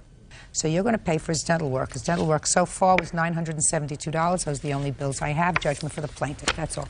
Thank you, Your Honor. You may step out. He was there waiting for us to fight as soon as he got out of the tree, and that was self-defense. No, that's a lie. That is a straight-out lie. He's the one that came out of the tree, ran up to me and said, "Go ahead, hit me. I'll sue you. You're bigger than me. I don't care." And now the next case. All parties in the matter of Sullivan versus Bradshaw. Step forward, please. 25-year-old cook Andrea Sullivan and her husband Micah are suing former friend 25-year-old cook Damon Bradshaw for injuring Andrea's back when he body slammed her onto a couch. Damon says he was imitating Andy Kaufman. Mrs. Sullivan, the defendant was a former friend of yours and a roommate. That's right. Both you and your husband's. Is your husband? Yes. According to your complaint, one evening, two of you were sitting around watching television, and Mr. Bradshaw, sort of mimicking something that you were watching on television, some wrestling that you were watching on television, he picked you up and he threw you on the sofa, because he was watching some wrestling. Is that right, Mr. Bradshaw? Pretty much. It was Andy Kaufman. What does he do? Does he sing? He was a comedian who wrestled women. What? Taxi, Locker, on Taxi, the show Taxi. He be that. Does he also, and he wrestles? Well, he started wrestling women for a while because he thought it'd be funny. See, that's what you were watching on television. Yeah. And So, huh? what day of the week was this? I don't know. On a weekday or something, I don't remember. Well, what kind of work do you do? What were you doing then? I wasn't working at the time.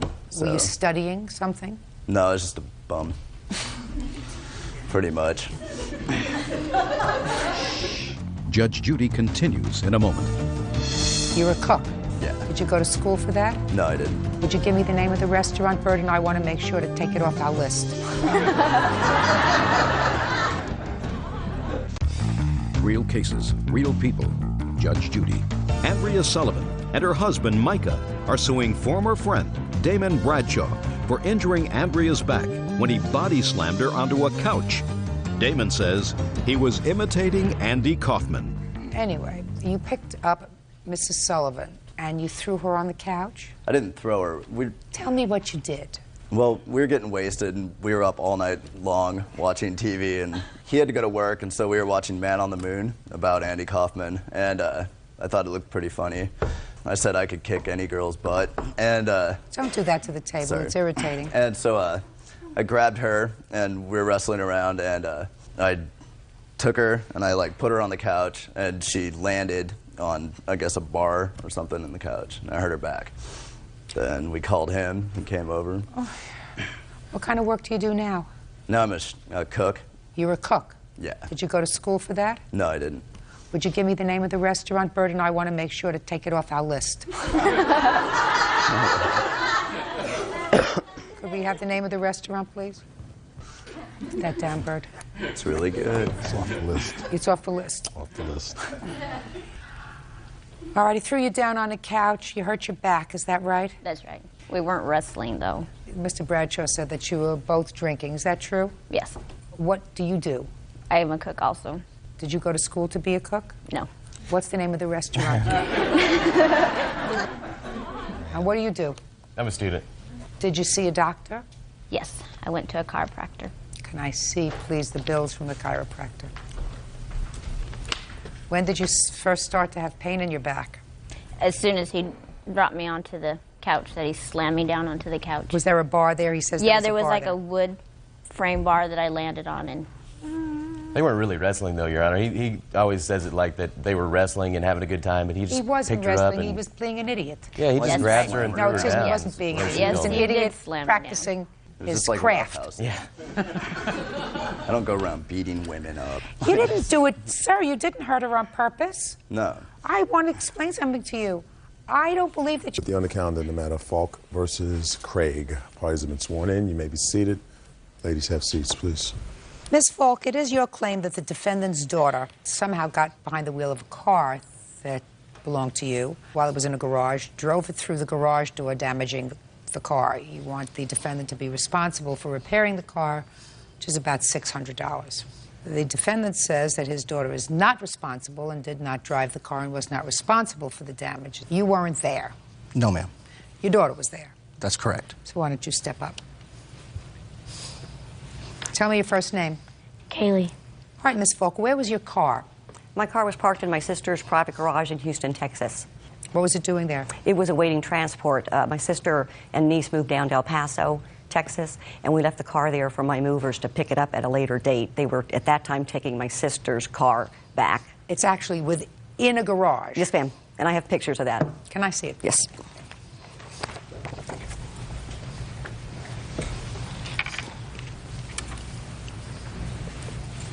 That's the new garage she replaced. The new door? Yes, ma'am. Who replaced the door? Mr. Craig. Good for you. How much did that cost you? $420. All right, Kaylee. You want to tell me how you got possession of this car? My friend and I, Tammy, were going to her house. Going to whose house? Tammy's. And we saw these two guys, and they were emptying out the garage. And we went to go see, and they told us about the car being in there and how it had the keys in the ignition, and they didn't know what to do with the car. And who were the two guys? One said that he was his gardener, and the other said that he didn't say who he was. Go ahead. And they told us about everything, and so Tammy wanted to go see the car, and so we went in there, and as we were leaving, the guys gave us 2 scooters because they said that they were going to just take the stuff. They said something like, give it away or something like that. And then we left, and then Tammy wanted to go back, and so we went back, and she said that she wanted to go inside the car, and so we went inside the car, and she was in the driver's seat, and I was just in the passenger seat, and she turned on the car, and... How'd she get into the garage? There's a door. So you went in a door? Mm-hmm. So she turned on the car. Go ahead. And she put it in reverse, and it jumped back and hit the garage. Yeah. That's all. How old are you? 12. So let's go back a little bit. You saw 2 men who were stealing property from this garage, is that right? Yes. And the 2 men who were stealing property from the garage told you that they were giving you 2 scooters, which you knew were stolen, is that right? No. You had to know they were stolen because you knew the 2 men were stealing property. They said that Miss Tipton had called them. Yeah. So that you knew when you took the 2 scooters. Now, where did you bring the scooters, by the way? Did you bring them to your house? I brought one to my house, and Tammy took one. You live there with your father? My mom. What did you tell your mother about where you got the scooter? That this guy was packing away the stuff, and he gave it to us. And she said, okay.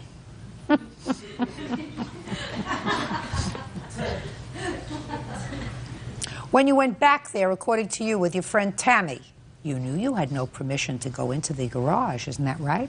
You have to answer me. Don't shake your head in court. Yes, ma'am. So you were committing a crime when you went in there, is that right? Yes, ma'am. And when you got into the car, you knew you had no permission to be in that car, isn't that right? Yes, ma'am. And according to you, it was Tammy who drove the car. Yes, ma'am. And when you went into the garage the first time with the men, you had the key to the car. No, ma'am. Did you ever have the key to the car? Yes, ma'am. After Tammy had put it on my keychain. When did Tammy put it on your keychain? The second time that we were there. Before or after she crashed the car? Before or after she crashed the car? After. Tell me about after. She crashed the car, and did you get frightened? Yes. What did you do? I told her, Tammy, we better leave. We had no business to be here. And you got out of the car? Yes. Tell me about how the key got on your key ring. She put it on there. You know what happens when you fib? Your nose gets longer. Doesn't make sense. Now, a lot of things make sense. Could possibly happen. You could have gone in there and it would have been just as you told me.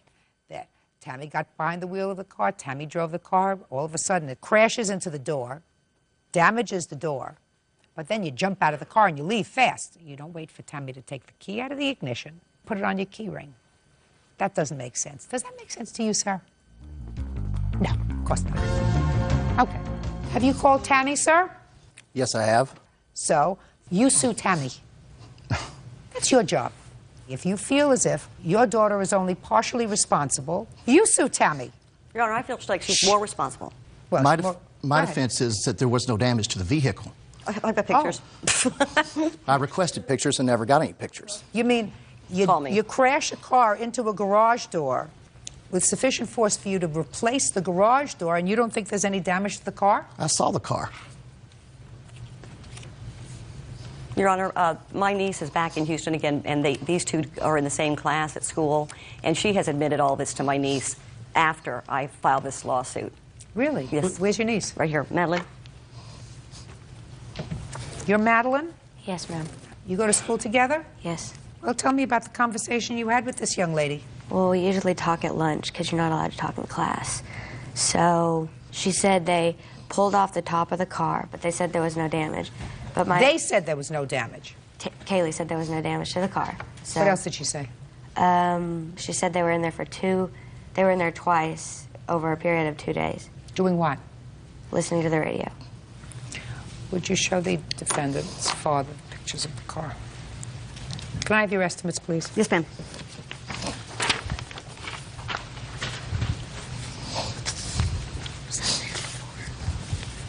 How did you get the top off the car, Kaylee? Tammy read the instructions. So it was all Tammy. What were you doing when she was reading the instructions? I was taking it off. You were taking it off? Yes. Listen, sir, consider yourself very lucky. It's your daughter's fault. If you feel as if Tammy is partially responsible, I suggest that you sue Tammy and her mother. Judgment for the plaintiff in the amount of $650. That's all. Step out. Parties are excused. You may step out. There's consequences when you do something wrong. She was highly upset. The father, I mean, that was a ridiculous story. How could he believe it? She told me that she didn't do it, and finally the next day she told me that, yeah, we did it. She made a mistake. She's sorry. It's over with. I don't think I should have been in the garage. Take it to Judge Judy. And now the next case. All parties in the matter of Soto versus Millett, be about. Step forward, please. Retired construction worker Frank Soto is suing his sister, business owner Susan Millett, and her business partner Harold Beabout for stealing his disability checks while he was in jail. Susan and Harold are countersuing for the value of a car. Mr. Soto, Miss Millett is your sister, is that right? Yes, miss. And Mr. Beabout is her boyfriend. I'm not exactly... Partner, boyfriend? Something of that. Something like that. You have several complaints against them. First, you say that your sister cashed and spent, for her own use, some of your disability checks while you were incarcerated. Yes. Then is your claim that when you got out of jail, you did some work for Mr. Beabout. And he promised to pay you for that work, and he never did. Correct. And the third thing is, you say that because they owed you all this money, they bought you a car. Yes. Instead of the money. And while you have the car, they refuse to give you the title to the car. Yes. Now, your sister says that you did, in fact, cash some of your disability checks because you asked her to pay some of your bills while you were in jail. Correct? Yes. Mr. Beabout does not address the work that you allegedly did for him, other than to say, Madam, you're playing with papers while I'm speaking, other than to say that they bought the car for you to use while you were doing work for them. And when you left, you took the car and they want their car back. Correct? That's correct. That's correct. So let's deal with some simple questions first. When were you incarcerated, sir, that you claimed that your sister cashed your checks? On 3/29/02, I was arrested for violating my conditions of parole, and I was released from custody on 9/25/02, and between that period, Social Security gave me documentation that checks were cashed in that period that she cashed without my consent. How many checks did you cash for him? I believe 2 with written consent and also with his words and receipts. Well, let me see the written consent. According to you, the here. defendant cashed 3 checks. Is that right, sir? She cashed 5 of them. I have additional documents here highlighted, what he requested for me to do with the money and also receipts of Well, words. tell me what he requested that you do with the money. He needed Sprint bills paid. How much was the Sprint bill? Oh, it was in excess of $400 and something. Okay, so that's $400. What else? To give my children $300, or one of my children, she goes to Disneyland with her orchestra from her high school in Sacramento. Well, what did he say there? To give her $300. Madam, you cashed $3,375 in checks. No, I cashed 2 checks for $675 each. And he further Let's states... see where it says... You tell him that you're going to take some of his money.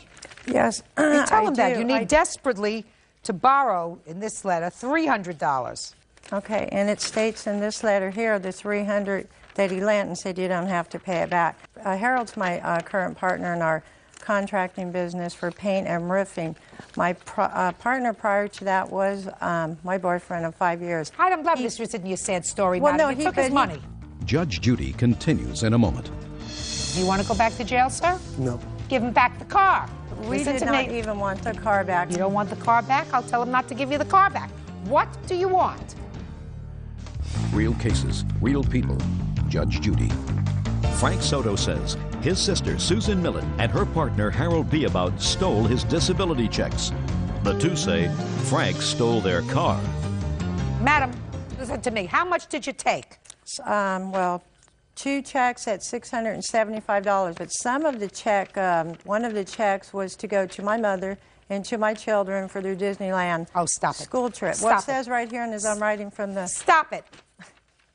What happens if he wasn't in jail? What would you have done? Well, no, he wasn't entitled to the checks. What do you mean he wasn't entitled to the checks? While you're in prison, you cannot receive SSI checks. So let me ask you a question. What happens when they go after him for the check? Is he going to come after your daughter and say, give me back the Disneyland Oh, no, trip? we have paid him for those checks. And his Oh, show me. check, How much did you pay him back? more than what we borrowed. We paid him about $1,600. But Just his a minute. How checks much did you pay were him back? stopped. How much did she pay you back? Nothing, Your Honor. Show me. Just show me. It's your business. You have checks. Well, it was cash. We were paying him cash through, and in these letters, he says, give the children the money. When he Are came you out of- following me? I'm not interested in your letters. Give your children the money. I passed that. Show me. We paid him cash because he was receiving SSI, and it was unfortunately a little under the table work. Then I can't help you, my dear. So I am finding that you paid him back nothing of this $1,350 that you acknowledge you took from his checks that you acknowledge he wasn't entitled to. Because you say if he was in jail, he's not entitled to disability. So you knew that. You were swift to know that. And you took that money anyway. So $1,350 because Social Security is going to come after him, especially after they see this. And they... Now, quiet. Quiet. Now you tell me what you paid him. Because you want to tell me that he was able to do hard labor for you. Correct. Right? So tell me what he did for you. That would have to be Harold, Mr. Beabout. Harold, what did he do for you? He wasn't on my payroll, Your Honor. He was not. He got out of prison. No money in his pocket. His sister spent his money. That's why he had no money in his pocket. That's family problem. I'm telling you what my problem. I don't owe him any money because I paid him. He come up and worked around my garage after I moved for 3 days, and I give him $100 a day out of my pocket to pay for meals and motel. Okay. And then just a minute. Stop. Did you work for him for 3 days? Don't lie. Did you work for him for 3 days? I think more than 3 days. Well, I don't care what you think. Yeah, You take yeah, drugs, yes, right? Yes. Right? So your brain might be a little bit fried. You worked for him at least 3 days. Yes. Did he give you $100 a day? No. Yes, he did. Yeah, sure he did. He gave you something. Yeah, he did. Well, how much did he give you? He gave me 50 one time and 100 the third day. That you remember? Yes. That you remember? Okay. Tell me about this car. Well, I bought the car, Your Honor. He was incarcerated when I bought that car. So I bought that car because I have a big van and I didn't want the gas hog. I wanted something economy to ride around in. So he gets out, and he don't have no wheels. He has to go to the doctor. He's got to go to his parole officer and all that. I loaned him the wheels to drive around. And he was with me the day I took my pickup in to the garage, and he knew I had to have it in there on a Friday. So Friday, he takes the car, and that's the last I seen of him, Your Honor. Now I'll hear you. Tell me about the car, sir. The deal was my sister and both of them, the deal was for what the money they owed me, this was partial compensation by giving me that car because they know I needed a car. And she said this will be just partial payment and we'll pay the rest as soon as possible. And you just made that up as you're going along. No. Yeah, you did. You sure you did? Judge Judy will continue in a moment. Okay. Listen to me. He wants to go back to jail. That's what he wants to do. He wants to go back to jail. He's going to go back to jail $1,350 richer because that's what you owe him for taking his money. You don't owe him anything. I believe that you did, in fact, pay him when he worked for you for the 3 days. And I don't believe that you bought him a car. So he's got to return the car. If he doesn't return the car, he's operating it without the permission of the owner. That's an unauthorized use of a motor vehicle for which he can go back to jail. Do you want to go back to jail, sir? No. Give him back the car. He's going to need a tow truck for it because the transmission's gone on it. Oh, so he can goodness. have it. We did not even want the car back. We would be afraid to get in the vehicle. The car was in perfect Let me explain something to you. condition. He's not giving you $3,000 for the car. You don't want the car back? I'll tell him not to give you the car back. What do you want? Well, we wanted the value of the car. Now you're it's not damaged, getting that. There won't be a value. Understand? You're not getting that. Okay, well, I'm also trying to show you receipts of my name on it and his name that I put money on his prison books for money they can have while incarcerated. How much? There's 2 receipts for each for $100. Okay, that makes you $1,150. Go ahead. Okay, but then right here it states the loan, and you don't have to pay back. It's $300. How many times do I have to explain that to you? Well, I know. I wasn't sure I made that clear. You made it very clear. I'm a very quick learn. In any event, Social Security, hopefully, since it's my money, is going to come back and get all this money from him because they're already doing it, Your Honor. Oh, good. That's what I figured. They will stop the rest of his checks because it doesn't look to me, Mr. Soto, as if you are a disabled enough person not to be employed. Certainly not for Bird to have to pay for it. That's it. You want the car back or not? Yes, but yes? how do we recover it? Well, get a tow truck and go get it. Goodbye. Parties are. Yeah, this is case number 363 on the calendar in the matter of King versus Collier. Parties have been sworn in, Judge. You may be seated. Folks, have seats, please. Miss King, according to what I've read, the defendant was your former boyfriend. First, you say about a little more than a year ago, he had an accident with your car, which you paid for, which he said he would take care of. Then you claim to have expended a certain amount of money for remodeling of a condo that he had purchased, also with the agreement that he would pay you back. When you broke up, somehow you got him to sign a promissory note for all this money, for I think $3,200. Mr. Collier says the following. He said that you caused the accident to the car yourself, that he never borrowed any money from you, that the remodeling that you did to the condo, which had belonged to his uncle, was your own choice. The only reason he says that he signed this promissory note was that you were holding some money of his that you had gotten your hands on. You told him you wouldn't give him the money unless he signed the note. So he signed the note under duress. That's your defense. Yes, Your Honor. When was this accident with the car? It was back in July of 2001. And tell me about the accident with the car. We were leaving a parking garage in Ybor City, and we were looking for the ticket that you give the attendant whenever you leave, and we couldn't find it, and we had pulled in already, so he went to back up, and as he backed up, he tore the whole bumper off the front of the car. So it's the bumper that you're talking about? Correct. You remember that, sir? Yes, Your Honor. I don't remember it that way, though. Who was driving? I was driving. Okay. So do you have insurance? Yes. So did the insurance cover the damage? No, my deductible was $500, and it only cost $335. Okay. Did you agree to pay that? I never agreed to pay that, Your Honor. So give me your version of the events. You are driving, the bumper comes off the car. How did the bumper come off the car? I actually wasn't driving. We had gone to the You parking just told me you were driving. Oh, I was in the driver's seat. We had just backed out of the parking garage spot that I was in, that she had parked in. Yeah. And the angle that I pulled back, that, having no idea how she had left the wheel cocked, it caught on the edge of the wall and it ripped her bumper off. The wall didn't move, sir. The car moved. I agree, Your Honor. Good. Okay. So that's $335. Did you ever say that you would pay to have that bumper repaired? No, Your Honor. The reason I agreed or told her I wouldn't pay her back for that is the fact Would that... or would not? Would not. Is because she was drunk. She drunk to drive, asked me to drive, handed me the keys, and that's the only reason I was driving. I was trying to do her a favor. Is it true that you gave him the keys to the car because you had been drinking? Yes. Okay, fine. Don't drink. What's next? I had loaned him, actually first he started living with me and he agreed that he would pay a third of the rent and a third of the utility bills. For how many months? Just for 1 month. And what's the rent? It was $800 and we divided it and he would have paid $266 for the rent and it was $74 for a third of the utility bills. And he also borrowed money to pay his car payments and he borrowed money to pay his cell phone bills. What was his car payment? I don't have that written down exactly. $158.73, Your Honor. And I paid it quite a few times.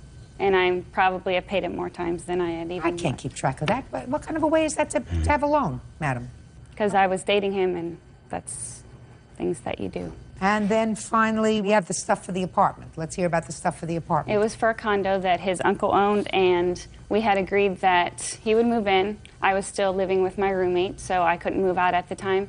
And I said that we agreed that whenever time came that my lease would be up, that I would buy the place from his uncle, and that's why I would do the remodeling, and that he would also pay for that. That you would buy the place from his uncle? Mm-hmm.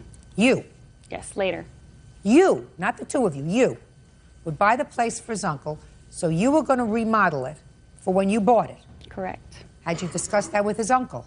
No. Just with him? Just with him. Well, what made you think his uncle wanted to sell it? He discussed him buying it from his uncle. He owner leased it to me, Your Honor. So he was selling it to me. And you discussed selling it to her? Yeah, yes, Your Honor, yes. And that's why she decided to remodel it. Is that right? Correct, Your Honor. And then you decided not to sell it to her. Is that right? No, she left, Your Honor. Or she left. Whatever. Listen, I'm telling you this, Miss King. I'm unimpressed with all of these loans that you claim. Without a promissory note, the one that you say you have, yes, I do, Your you Honor. wouldn't get any money. I'm going to tell you why. Because if you remodel this place in anticipation of you purchasing it, so you were really remodeling it for yourself, there was no loan to him of that money. You remodeled it because you were going to live there. That was your foolishness. You don't remodel a place until the title of it is in your name. Correct. You want to do it fast? You do it fast. That's your problem. So now I'm going to take a look at the promissory note.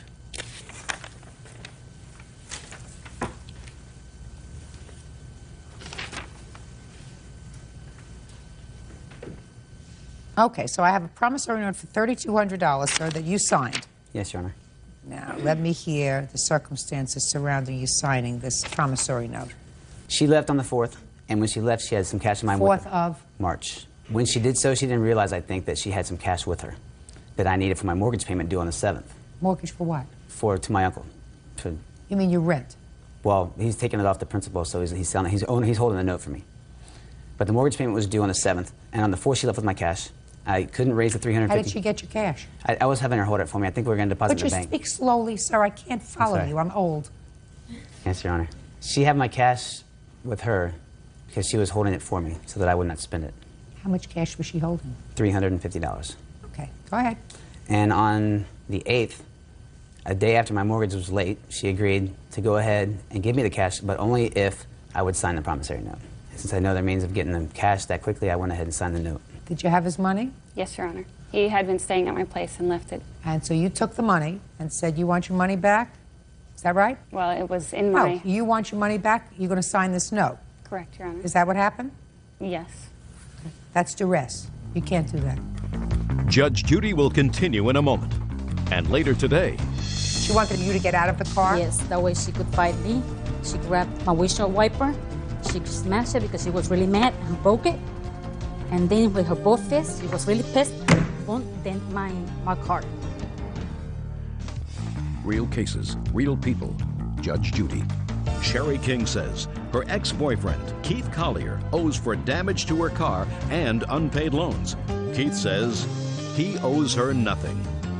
As I said to you before, Miss King, but for the promissory note, I would find that there was never a loan made. With regard to the automobile, you were drunk, which is the reason he drove. He's backing out of a spot, not purposefully. He wasn't backing out of a spot. He was backing out of the actual toll booth that he had pulled into. I did not pull into there, Your Honor. Whatever it was. But for the fact that the two of you had broken up, there's not a question in my mind that we would not be here over this bumper damage to the car. When you drive a car, you drive someplace, you go out, you're not supposed to get drunk so you can't drive at home. Okay? I don't know how much he had been drinking that evening, whether he had been drinking more than you or less than you. I assume that he had been drinking some too, which means that you're both stupid. Then we come to the bills. Bills that you say, well, he said he would pay me some rent, and then I paid for his car payment. I paid a lot of times. I paid his car payment more than once. I'm not sure about how many times. I don't get involved with that. This is a court. You're supposed to say, on September 1st, 1999, I paid a car payment. On September 16th, the year 2000, I made a car payment for him. I have that all written down here. This is his car payment. He asked me to please advance it, and if I would, he would pay me back in a month. That's not what this is all about. This is about a boyfriend and girlfriend situation where you give him money. I don't know whether he ever gave you money. No, Your Honor. Probably not. Well, that means that you're not too. Right? The only thing that you thought that you did that was clever was having him do the promissory note for all this money that you thought he owed you. The only problem is you forced him to sign it. You were withholding his property. And if you withheld his property and said, unless you sign this note, I'm not going to give you the property, that is duress. So you get zippo, nada, nothing. Your case is dismissed. Goodbye. Parties are excused. You may step out. Just hopefully no one will ever have to deal with him the way I had to deal with him. I'm glad to see that justice was served. Because he's a loser and he will scam anyone out of anything. I feel bad that Ms. King feels like she was ripped off and misled by me. Every week he would say that he would pay me the money, and then he would say, oh, I spent it on this or I spent it on that, and never came through with it. I'm sorry that I had to come to a court battle. She could have settled it outside very easily. Don't give money to anyone unless you have anything signed, and don't deal with idiot con artists like that. Worked out pretty well for me, didn't it? And now the next case. All parties in the matter of Berrios versus Rivera, step forward, please. 15-year-old student Wandalise Berrios and her mother, social worker Maria Berrios, are suing Wandalise's boyfriend, 18-year-old Eric Rivera, and his mother, business owner Miriam Rivera. Maria says Miriam ran her off the road and vandalized her car. Miss Berrios, is this your daughter? Yes, ma'am. Sit down. And is this your son? Yes, ma'am. You sit down. Miss Berrios, it's your claim that Mrs. Rivera vandalized your car with you in it. Is that right? That's correct. And Miss Rivera says that she was angry, but she did not, in fact, damage your car at all. Now, what I gather is that your daughter was dating her son. Correct. Right? These two. That's correct, Your Honor. And it's your claim that Mrs. Rivera didn't like the idea of her son dating your daughter. Is that true? Yes, ma'am. You weren't happy with this relationship? Correct. So why don't you tell me what happened on the day that your car was allegedly vandalized? On July 3rd, her son called my daughter, and they want to meet us in the fireworks. Okay, so it was July 4th weekend, there were fireworks. On the 3rd, and yes. Did he come to your house, or did you pick him up? And we met him in the fireworks in Altamont. Is that right? You met where at a park or something where they were having fireworks? Yes, ma'am. Okay. You watched the fireworks, and then you were ready to go home? That's correct, Your Honor. Good. Now tell me what happened. Okay, when we dropped him off in his house, and the defendant, she drove in front of my car, and she started yelling, threatening, and she tried to break my window, and her son came up and went right there in front of us. Just a second. She's in her car, you're in your car? Correct. Did she get out of her car? Yes, ma'am. Did you get out of your car? No, Your Honor. You stayed in your car, but she pulled up in front of you, cut you off? Correct. Yes, Your Honor. And got out of her car. What about her son? Did he get out of the car? We dropped him already. He was in his house. Okay, so he came out of the house. He ran out of the house, and he stepped between the defendant and I, right there by the window, because she tried to break the window with her elbow. And you're sitting in the driver's seat? Yes, ma'am. Then what did she do? And I did not respond to her request because prior incident that I have with her, that she assaults me. So I did not respond to her request. And she wanted you to get out of the car? Yes, that way she could fight me. So I did not get out of the car, and I told my daughter, let's leave here, because prior to that, she grabbed since I don't open the window, she grabbed my windshield wiper. She smashed it because she was really mad and broke it. And then with her both fists, she was really pissed and bumped my car. So at that time, I told my daughter, let's get out of here, let's report it. I went on reverse, I left the scene. She continued following me to my house. That's what I found out. I went to the police report, and I reported. And I put an injunction on Miss Rivera. You have photographs of the car? Yes, Your Honor. Can I see it, please? Are you two young people still dating each other or not? Yes. So I assume you don't want to be here? No. You don't want to be here? No. You don't want to be here. Is that right? No. Okay. Okay. Ready to hear you. Well, the incident on actually the morning of the 4th of July happened all because my son and his girlfriend, Diana, was attending my child who's mentally handicapped and my daughter, which is 11 years old. This lady had the audacity to go out there and pick him up, left my two children alone with another 17-year-old child when he and her were supposed to watch my children, where my son walked away and got lost in the park where the fireworks were. And it was almost 2 in the morning by the time I was able to pick up my children from the park in the traffic. And when I got home, she was just dropping him off without no permission of mine, no knowledge where my son was. And I knew he was with her because his girlfriend, Diana, That's not Diana. No, that's not Diana. He has 2 girlfriends. Yes. And it might be 3, but right now 2. Anyway, when I got home, yes, I was very furious, capable of, even if she would have got out of the car, I would have smacked her really good, because how a mother could leave a child who is mentally handicapped. And just slap him. Well, I did that. Why just slap him? What are you slapping her for? Because she's the adult. She should have left him where he was. Just a second. You're not claiming she picked him up at your house. No, she went behind my back as a parent and picked him up in the park. How do you know that? That she went behind your back? How is she supposed to read your mind about what arrangements you had with your son? Because she knew. How does she know? Because he told her. Oh, baloney. But you're assuming that. True. You're assuming that. True. How tall are you? 6 foot. 6 feet. Healthy, right? As far as I know. How old are you? 18. And an adult. And if he's 17, he was still 6 feet tall and very healthy. Yes. Right? Are you suggesting to me, Miss Rivera, that your son went to Miss Berrios and said, I'm supposed to be minding my 2 siblings, but I'm going to blow them off and leave them here by themselves. So could you please give me a ride home? Is that what you think he said to her? That's what you're assuming, because you want to be mad at somebody instead of being mad at him. You're mad at her. What are you mad at her for? Because it's not the first incident that this happens. Put the blame where it's supposed to be. By the way, where were you July 3rd? I was at my house. Why weren't you taking care of your children? Because he was old enough to do it, and he wanted to go to Red Hot and Boom. He was old enough to do it because you thought he was responsible enough Correct. to do it. Clearly, he wasn't. Well, I learned my lesson in that part. So that was your error in judgment. You don't take that out on her car. I did not touch her car, ma'am. Oh, yes, you did. Oh, yes, you did. There is no question in my mind that you broke the windshield wipers off her car and smashed down with your fist on her car, causing a dent. Absolutely no question in my mind. And I'm not going to put these 2 young people in a position of having to testify, because it just seems unfair to have to do that. I don't know if this is the girlfriend you want to be with or one of your other 2. That's your business.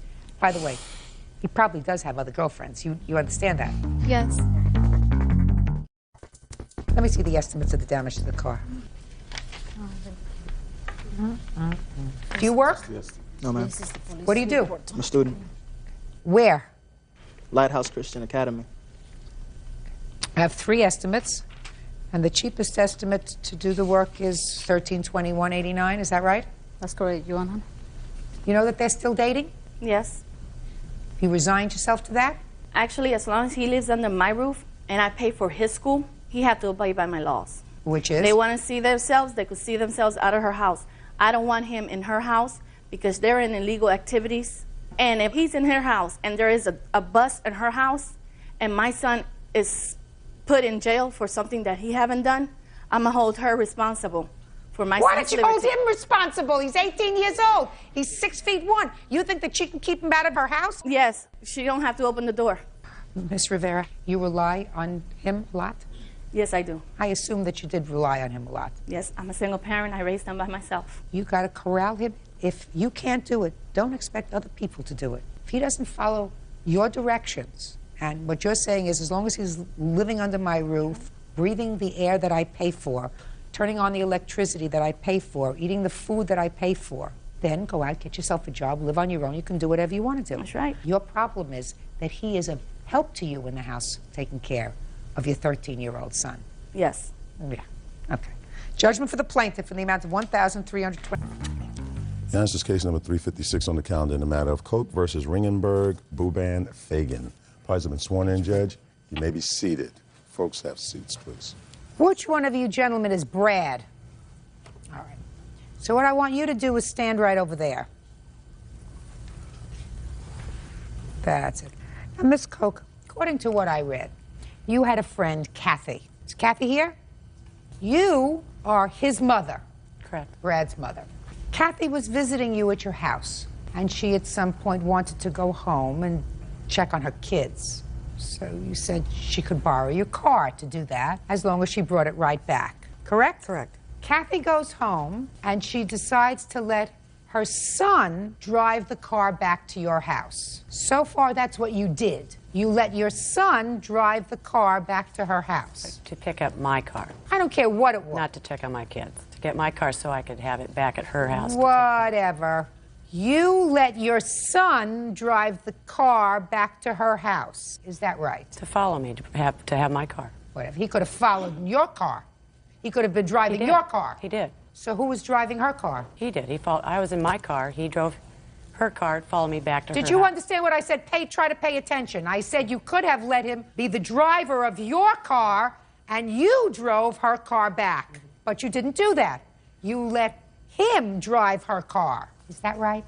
Correct. Now, at some point, he decides to stop off and pick up a couple of friends. Is that right, Brad? Yep. Yes, ma'am. And there goes the trouble. Because by the time your car was returned to you, much later on, it was totally undrivable, had blown a transmission, and some other stuff happened to the car. There's where we are. And I want you gentlemen now to be very, very brief, because I've read all of your answers. Not to worry, Ms. Koch, we're going to get to you. Maybe. Okay. Maybe it's necessary, and maybe it won't be necessary.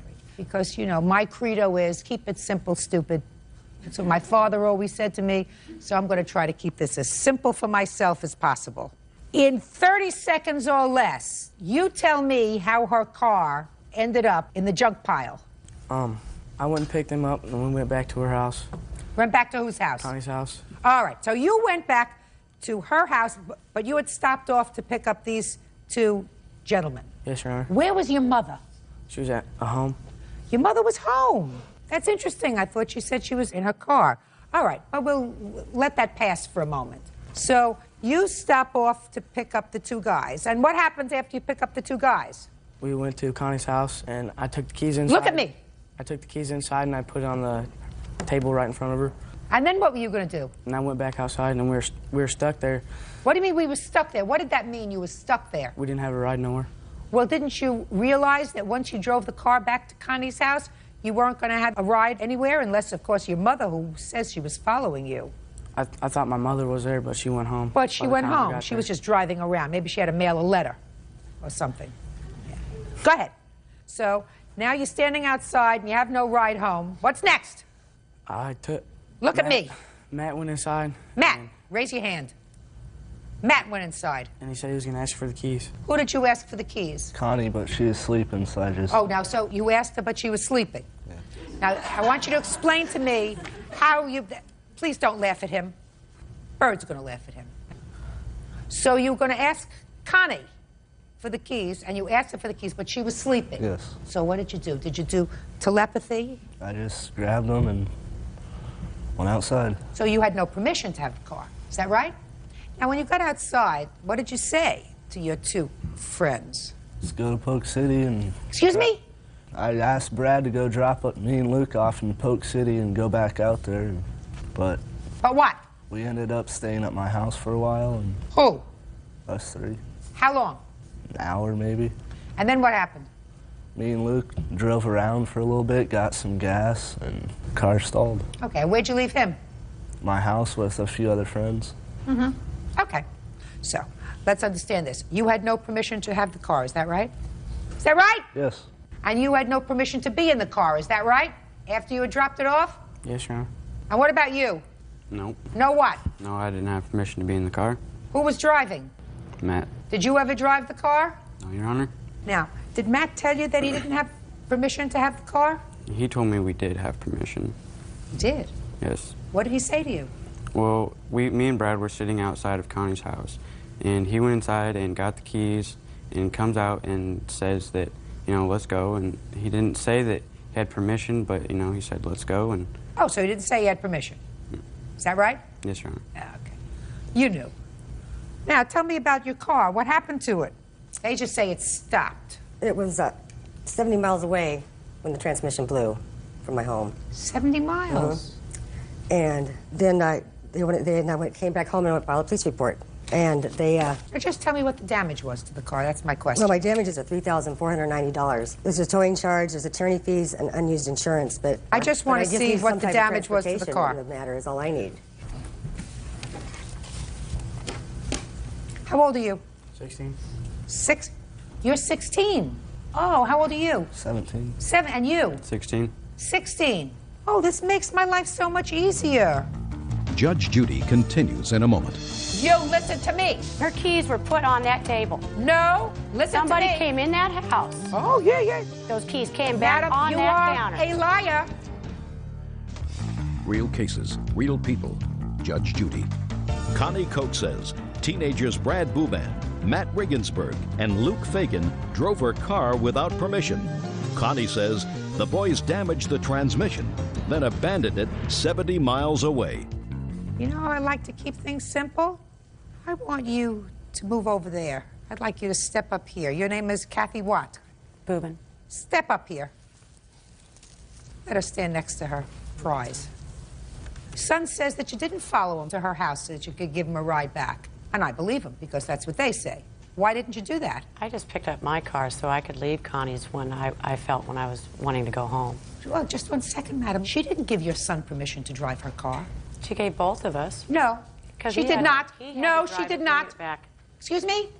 Someone's got to drive my car, which is me. No, not you, which is him. Don't you get it? That's what I said to you before. If somebody's going to drive a car that doesn't belong to them, it's going to be you, not him. So he drives your car, and you drive her car. That's probably how it should have been done. Right. Because but for that, this whole thing wouldn't have happened.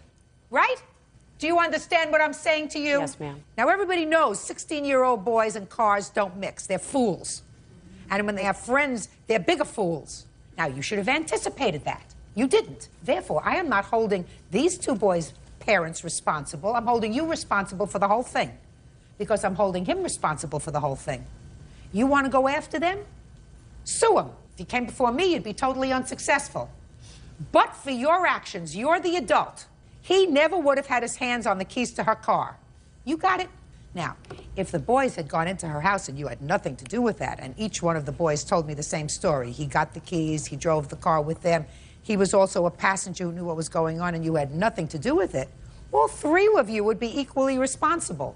But in this case, you were the one who controlled the keys to that car. If you had done the right thing and said, follow me back, I'm taking Connie's car, you drive my car, when we get to Connie's house, going inside, I'll be right out. You put Connie's keys someplace where Connie can get her keys if she's sleeping, you come outside, you say, now drive me home. That's what happened. No, it's not what happened. You were not driving Connie's car. He put him on the table. You listen to me. You were not driving Connie's car back to her house. He was. He should have been driving your car, not Connie's car. You want to give a 16-year-old permission to drive a car and to pick up friends? Let it be your car, not your friend's car. She was doing you a service. Judgment for the plaintiff, against this defendant only in the amount of $3,000. And if you think you can prove a case against the parents of these two boys, you go ahead and try. You will be unsuccessful here because you had the ability, you're the adult, you had the ability to ensure that her car got home safely, and you chose not to do that. These parents didn't.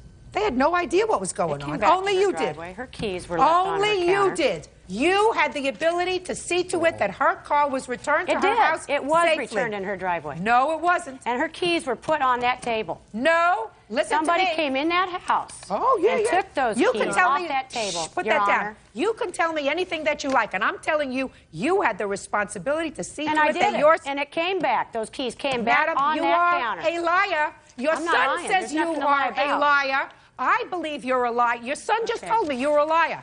He just told me that you never followed him back to her house to drive him home because they were there stranded. And you said, I followed him back there, which is a lot of baloney. So you're a liar, you're responsible. Judgment for the plaintiff against this defendant only, $3,000. That's all. Parties are excused. You may step out.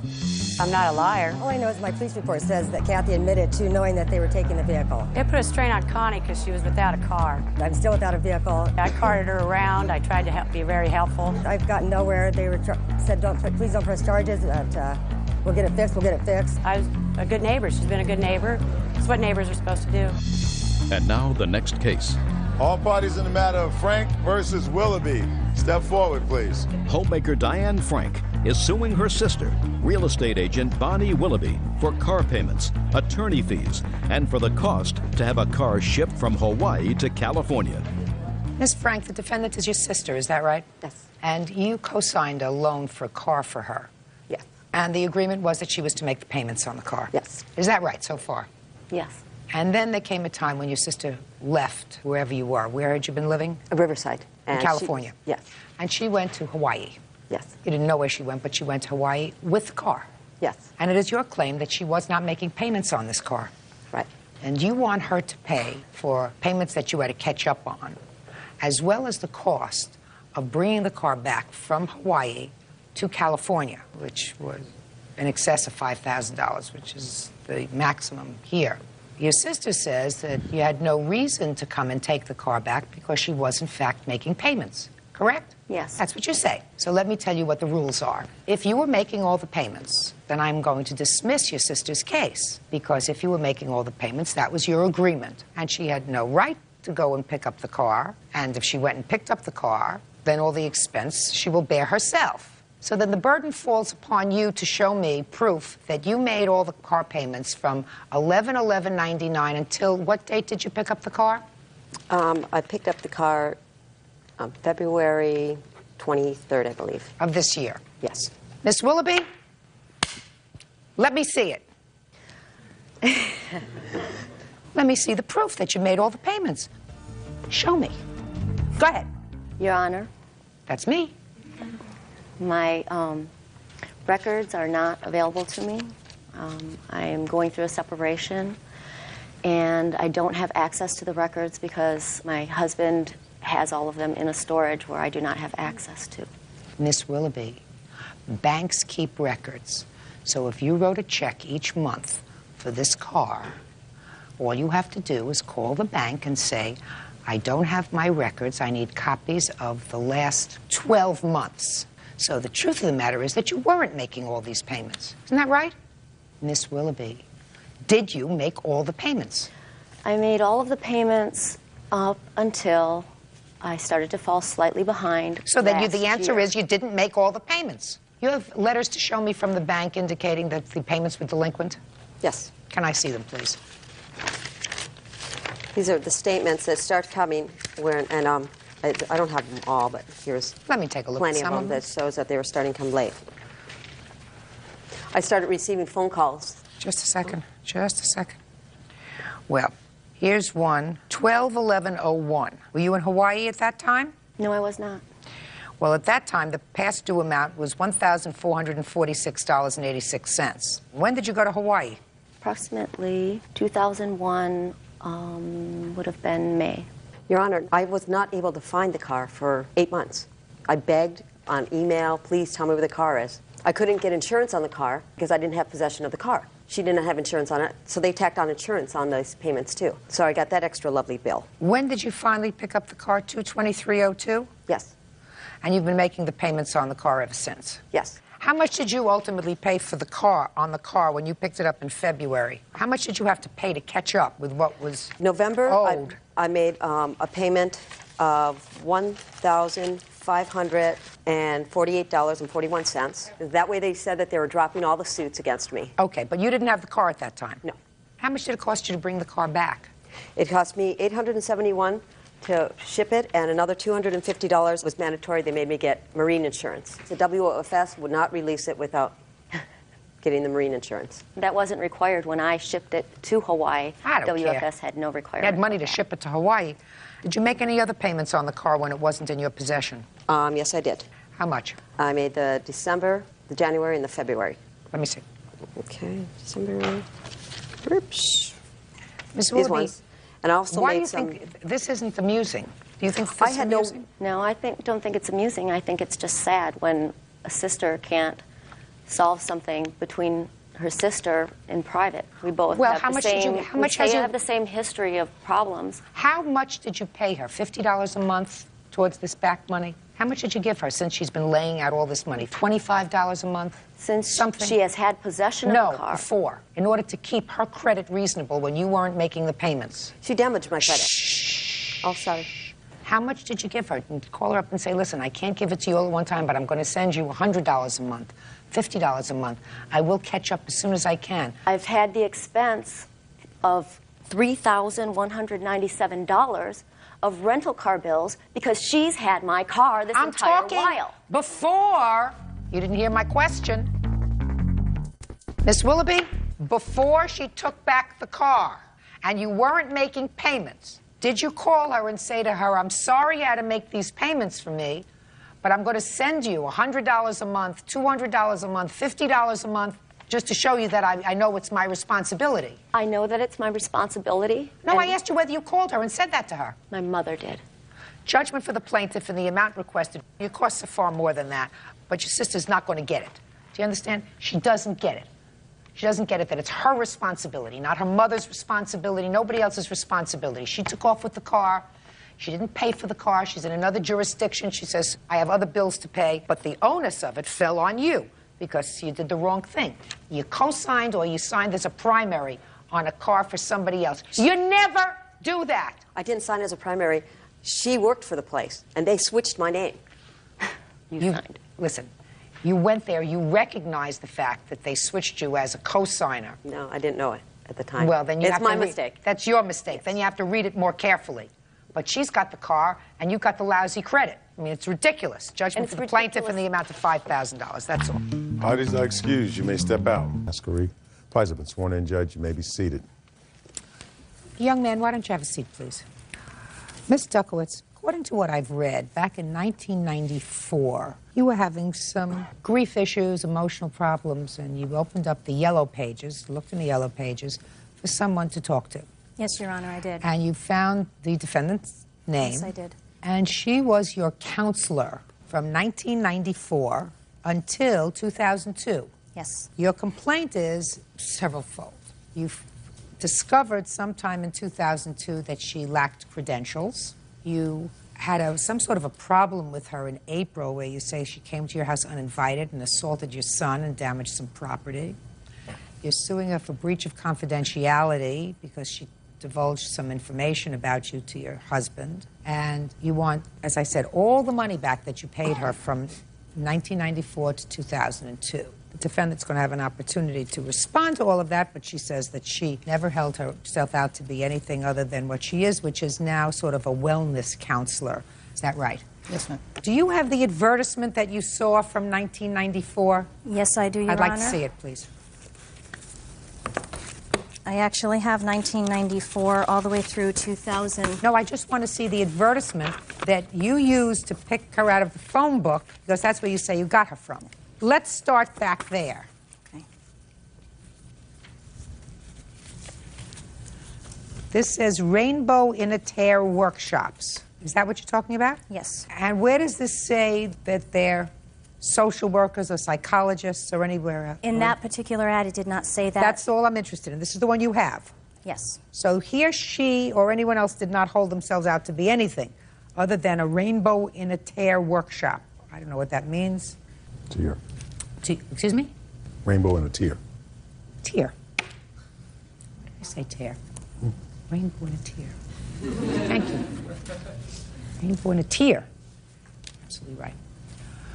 Now, can you tell me what credentials the defendant held herself out to have when you arrived there? That she was an experienced grief counselor. She made mention of the fact that she also did divorce counseling, marriage and family therapy. You were there for grief counseling? That was what I went for. Okay. You didn't ask her what training she had had to be a grief counselor, did you? Not at that time, I did not. When did you? I began to question. There was a period of time where I did not see Miss Mascari. I moved to the Midwest. I saw her in 1994. I did not see Miss Mascari again until 1999. At that point in time, we had changed our insurance. I'm sorry? Why did you start to see her again in 1999?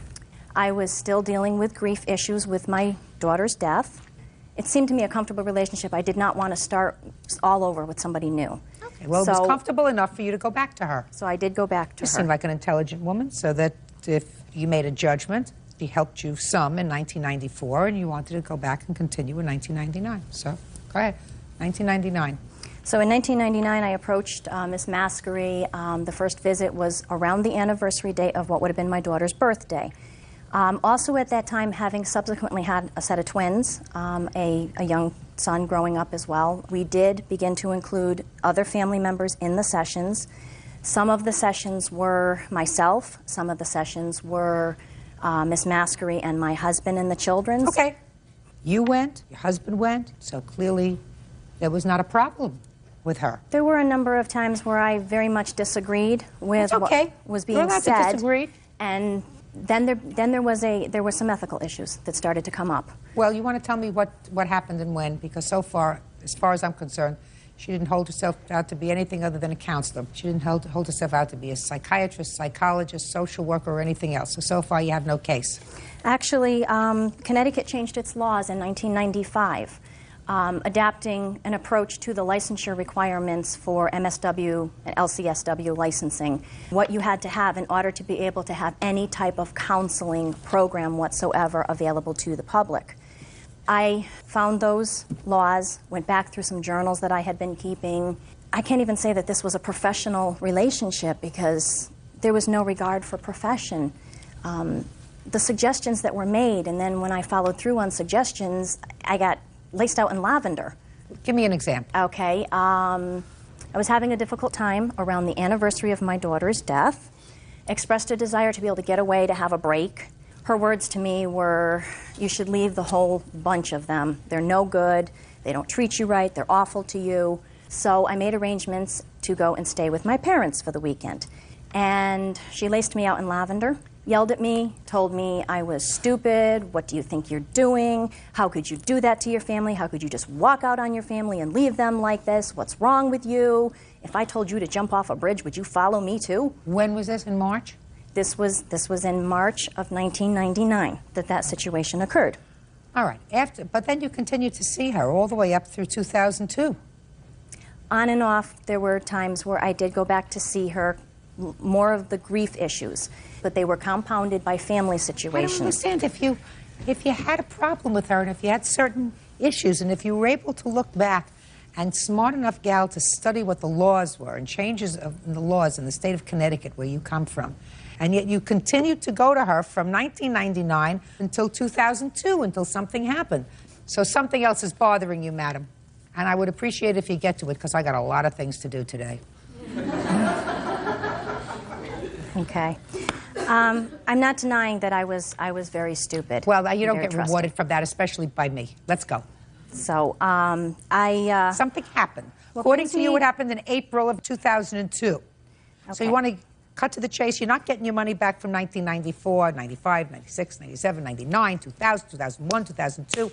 Let's hear the rest. We had a number of arguments, a number of disagreements on belief systems, and at that time I was experiencing a desire to change my religious beliefs. My husband was not fully aware of what I was doing as far as no longer believing what he believed in. I came home one night in April. Miss Maskery was in my home talking with my husband. I don't really know what went on in that conversation, but she practically ordered me to come in and see her. And I was very upset. I said, no, absolutely not. No, I'm not going to do this. And I told her that she had to leave, and I walked her out of the house. She got in her car and left.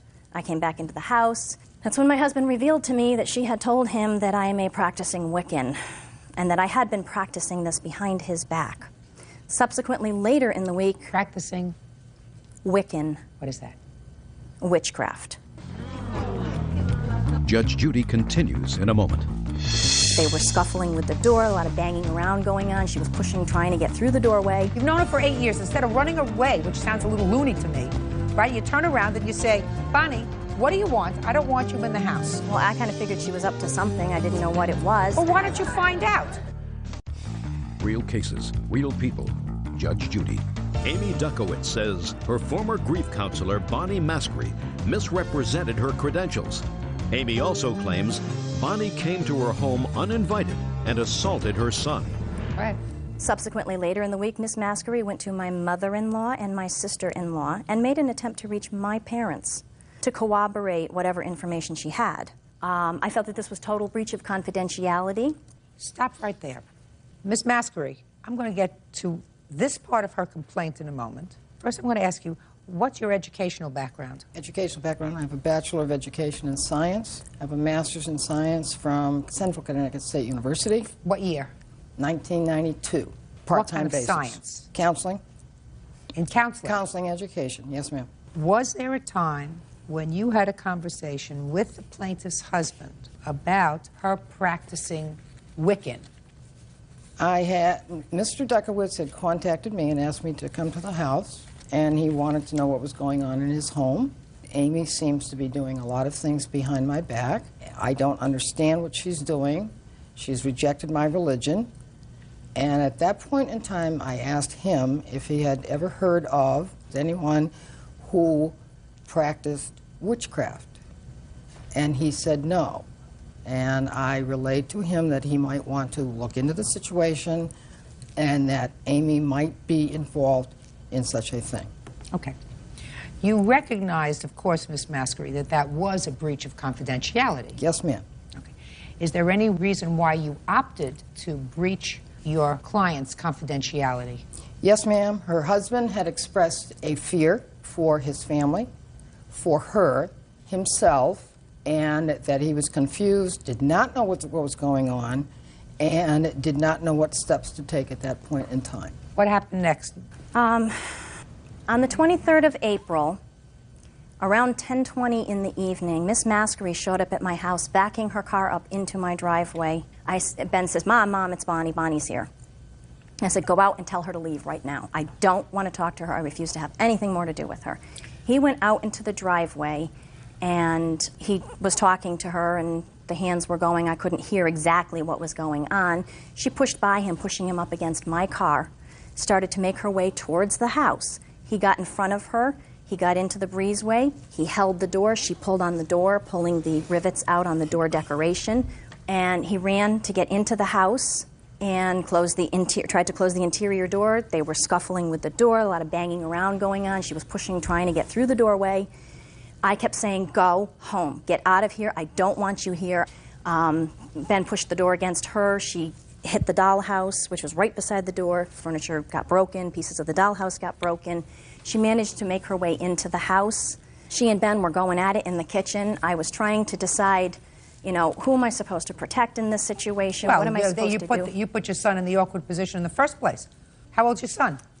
He was 14 at the time. You don't send him outside. You're the grown-up. You go outside and say, Bonnie, I don't want you in the house. What'd you send your son out there for?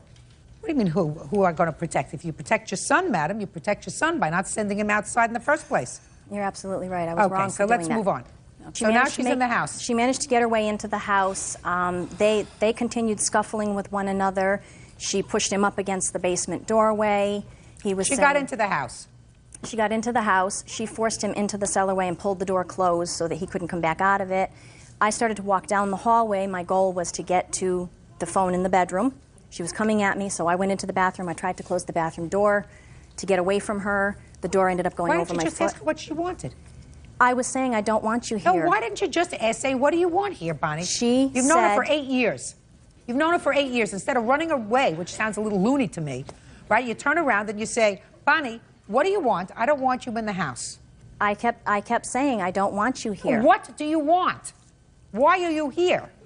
Well, I kind of figured she was up to something. I didn't know what it was. Well, why don't you find out? Why don't you find out? Where was your husband? He was at work. We ended up, she came into the bathroom on me. She was trying to grab a hold of me. She did grab my shoulders and kind of push on me to push me down. What did she say to you?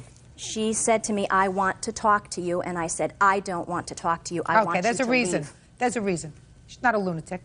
She didn't come to your house to cause a fight. What happened on the 23rd, Miss Maskery? On the 23rd of April, I received a call from Mr. Duckowitz.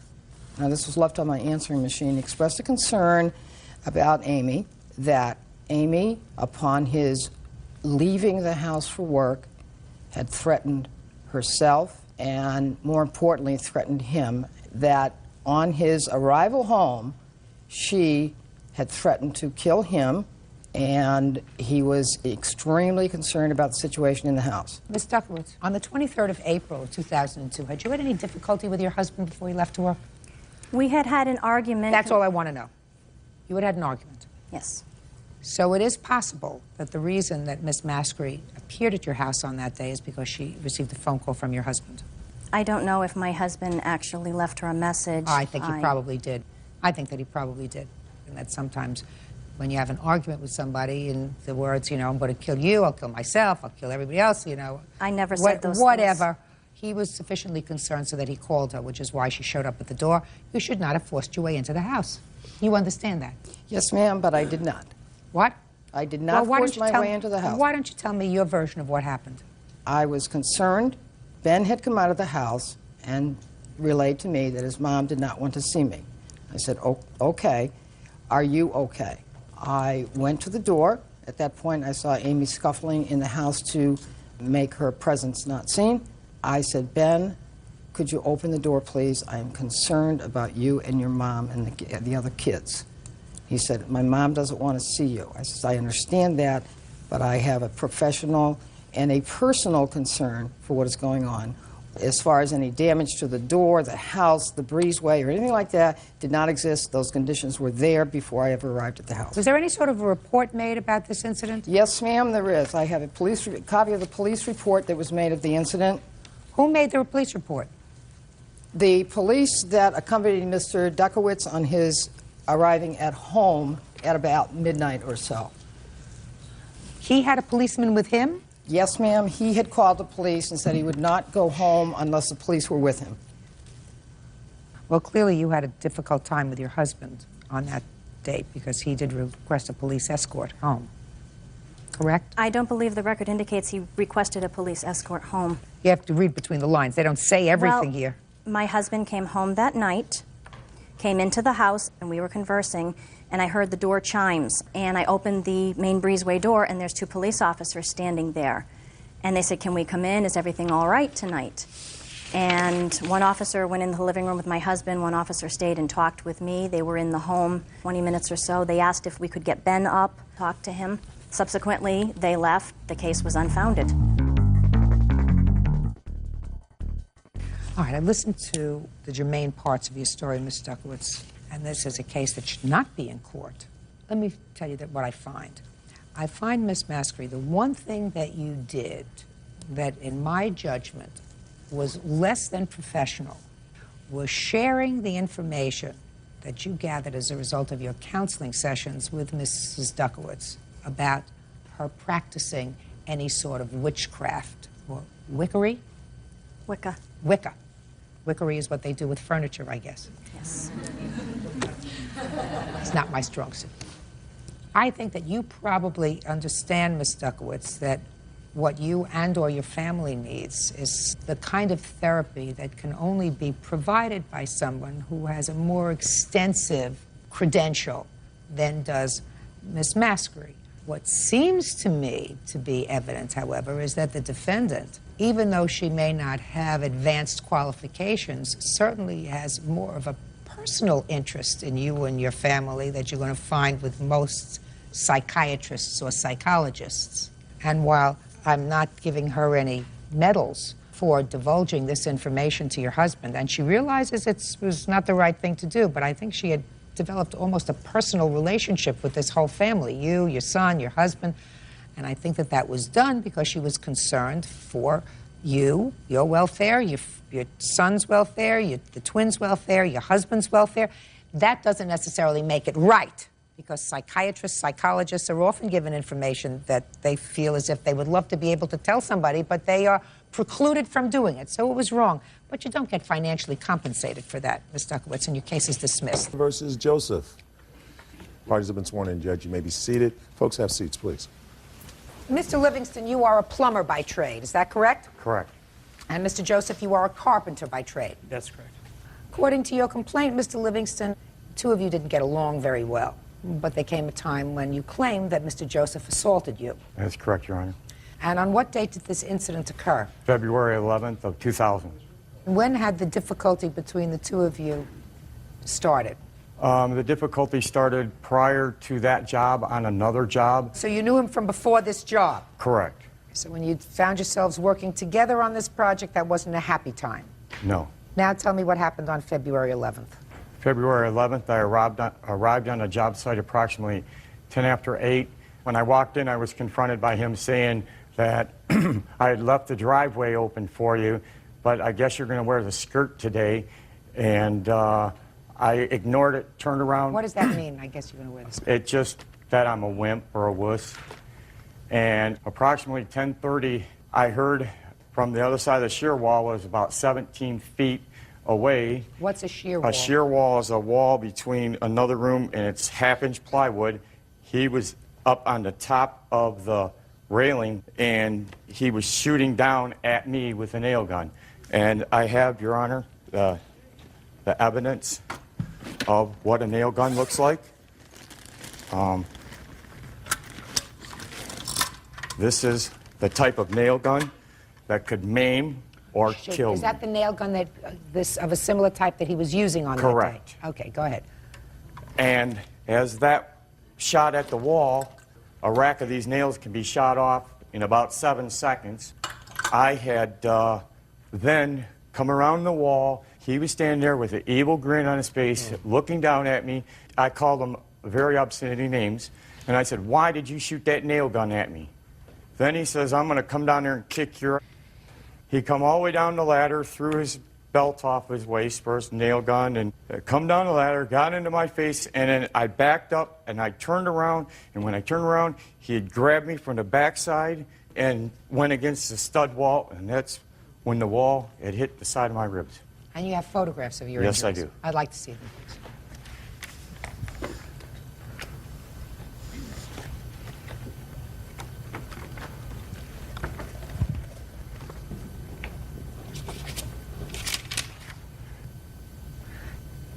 Well, I can't see anything around your midsection, sir, because you have a girdle on. That's for the broken rib. That's a pressure bandage. All right. Do you have a hospital report? Yes, I do. I'd like to see it, please. If Your Honor, if I may call my wife, if we could, for all the pain and suffering and... Not necessary, sir. Just show me the hospital report. It's right there. Give her the whole packet. Them are all the correspondence with the hospital.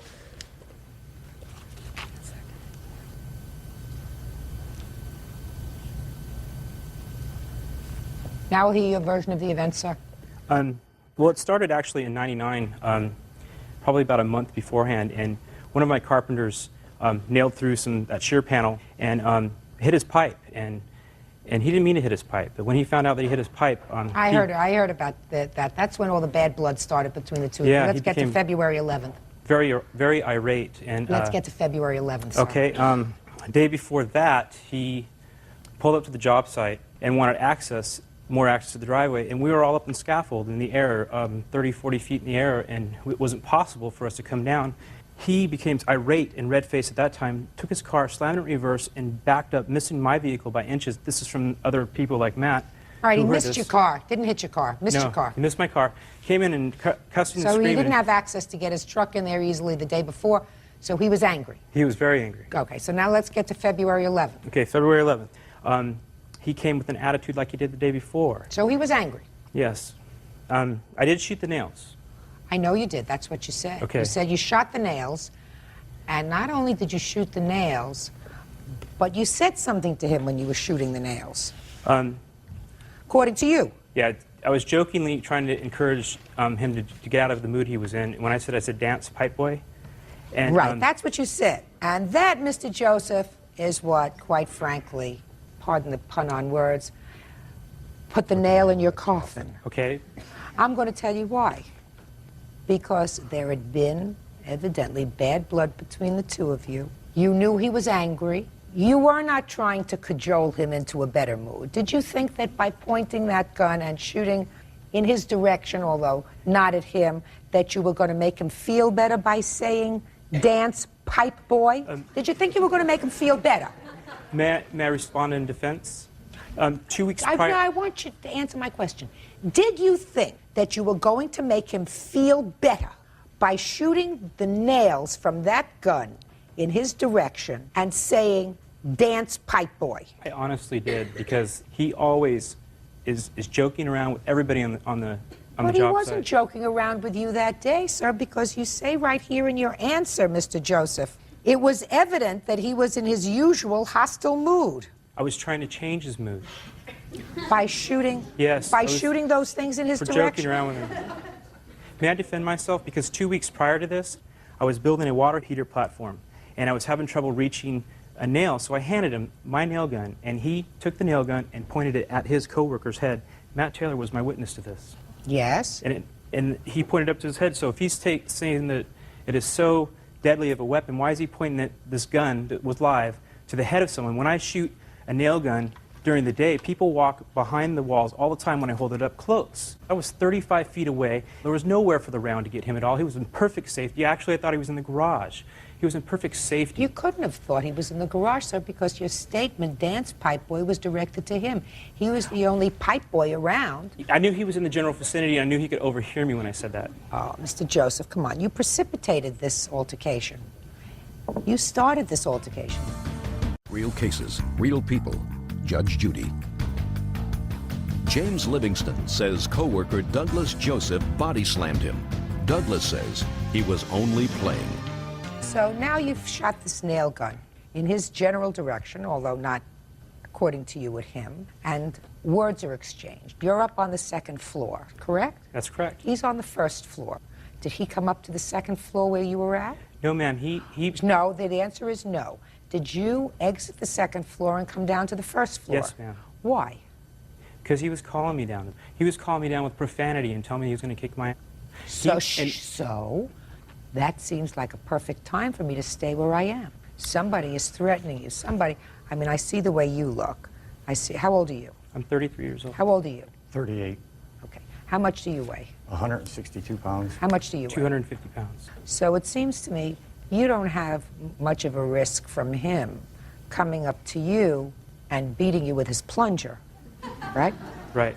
So you come down from the second floor because he was calling you names. And what happened when you came downstairs, Mr. Joseph? We did stand toe-to-toe, and he was blurting out vulgar language at the whole time.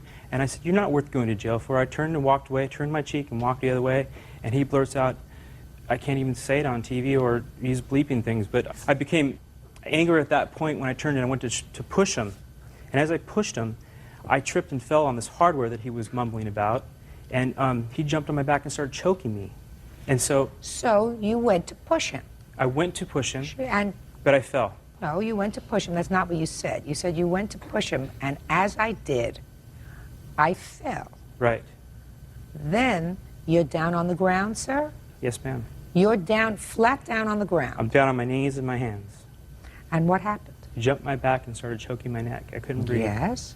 So then I feared for my life. I grabbed his sweatshirt, and I couldn't breathe, so I tried to erect myself, and I pushed us back into the wall.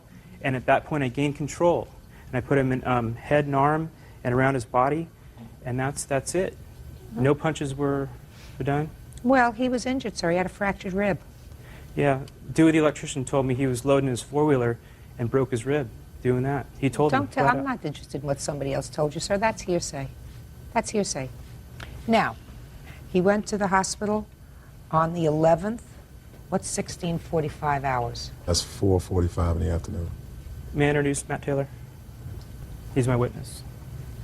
I saw the argument in the morning. You saw it from the beginning, Mr. Taylor? Yes, I did. I saw him. Where was Mr. Joseph? He was upstairs with me, second floor. And did you see him with a gun similar to that in his hand? Yes, I did. Did you have any conversation with him, Mr. Taylor, prior to him pointing the gun downward and shooting off a round? No. He didn't say to you, look what I'm going to do, or I'm just fooling around? No. How many rounds did he fire off? 3?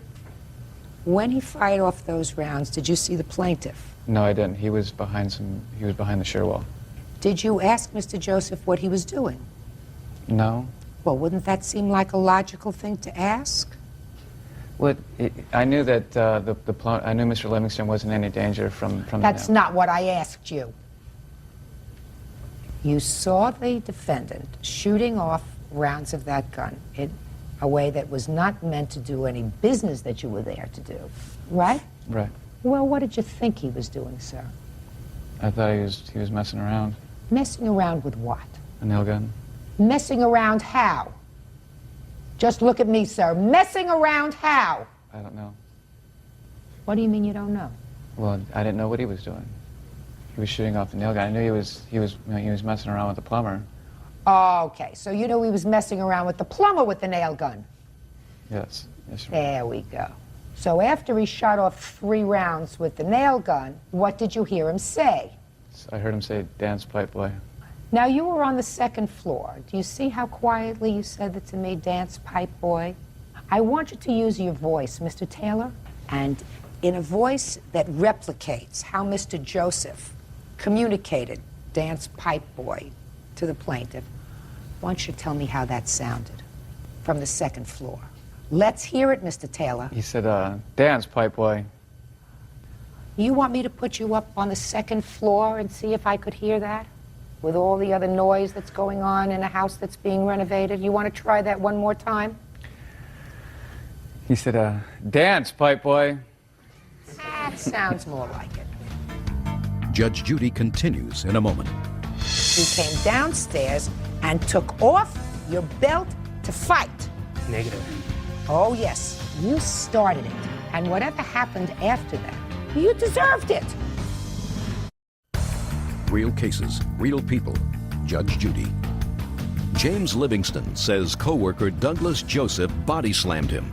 Douglas says he was only playing. And when he said "Dance, pipe boy," see how you laughed and you smiled when you said that to me? Did you smile? No, I didn't. You didn't smile. Did you laugh? No. Was he laughing? No. Wasn't? No. And then what did you see, sir? I saw Mr. Livingston come out from around the corner, and for a while he was taunting Doug, lots Cursing of at verbal him. abuse, cursing at him. Cursing at him. And then I saw Doug he went downstairs. Did he go downstairs by ladder? Yes. And did he put down the gun before he started to descend the ladder? Yes. And what about his tool belt? He took that off. He took that off when he got down there. Did he take that off as soon as he got down from the ladder? No. So he was wearing it. Yes. And when did he take off his tool belt? The second time he went down, when... Second time? Yes, ma'am. Tell me about the first time he went down. The first time he went down was after Mr. Livingston started calling him a bunch of names. He went down, he said that it wasn't worth it, came back up, and then Mr. Livingston started yelling at him some more, and he went back down, and then he took off his tool belt. May I respond in defense to myself? He was saying that I knew you weren't going to do anything about it. Like he wanted to fight, and I didn't want to fight. I tried to walk away from it the whole time. You could have? I could have. Oh, you could have, Mr. Joseph. All you had to do was not come downstairs the second time and take off your belt. How much verbal abuse can someone take? Do you hear that? Yeah, I just... Do you hear that? when it goes on for months, they've had 5 complaints about him with other trades and everything, about how vulgar his language is and That's how... why, Mr. Joseph, I don't believe you when you say to me that you shot the gun at him in an attempt to change his mood from foul to fair. I don't believe you. What I think you wanted to do was just give him a good one. And you not only shot this gun at him, which could place him at risk, because let's say it happened that one of those nails hit another nail, hit a pipe, ricocheted, caused some damage. You would have been very sorry that that happened. You would have said it was an accident. I didn't mean to hurt him. But bottom line was, you started it. And whatever happened after that, whatever foul language he was using, whatever names he was calling you or your mother, whatever he was doing, you deserved it. So you didn't come down once, so you didn't tell me that. You actually went upstairs without taking off your belt. According to this gentleman, you came downstairs and took off your belt to fight. Negative. Oh, yes, you did. You took off your belt in order to fight, because otherwise there is absolutely no reason for you to take off your belt. You didn't do it the first time. I believe I did do it the first time, actually. Not according to your witness. According to your witness, he said you went up the first time, right? With the belt. Came back upstairs with the belt. Didn't take the belt off until he came down a second time, right? Right. You've been most helpful. Sit down.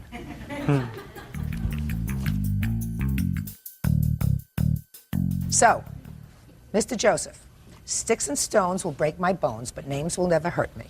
I'm sure that that's something that you heard at your mother's knee at some time during your life, and it's too bad that you didn't follow through.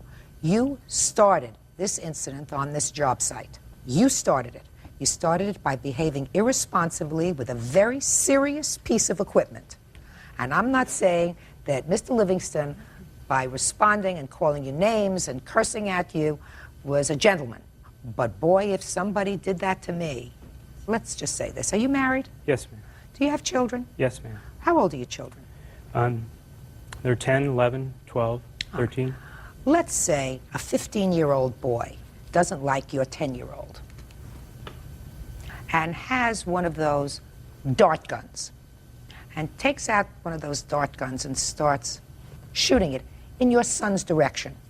May I defend your leading? No, I want to ask you that question. Actually, an incident happened to my son just the other day where he was beat up by 3 of the neighbor boys, and I walked over to the neighbor after just relaxing about it and talking to her, and said, I know that boys will do things, and he had a hurt rib and a bloody nose. And you went over and said, I know that boys will do things. Yeah, Really? They beat him up, and he was in tears, and everyone, you know, and I responded like, you know, I was in fear of my son, but an hour later I realized that he might have done something to begin with to do something, and then they might have taunted him or something like that, you know. Really? And I think they were both You are such a good person.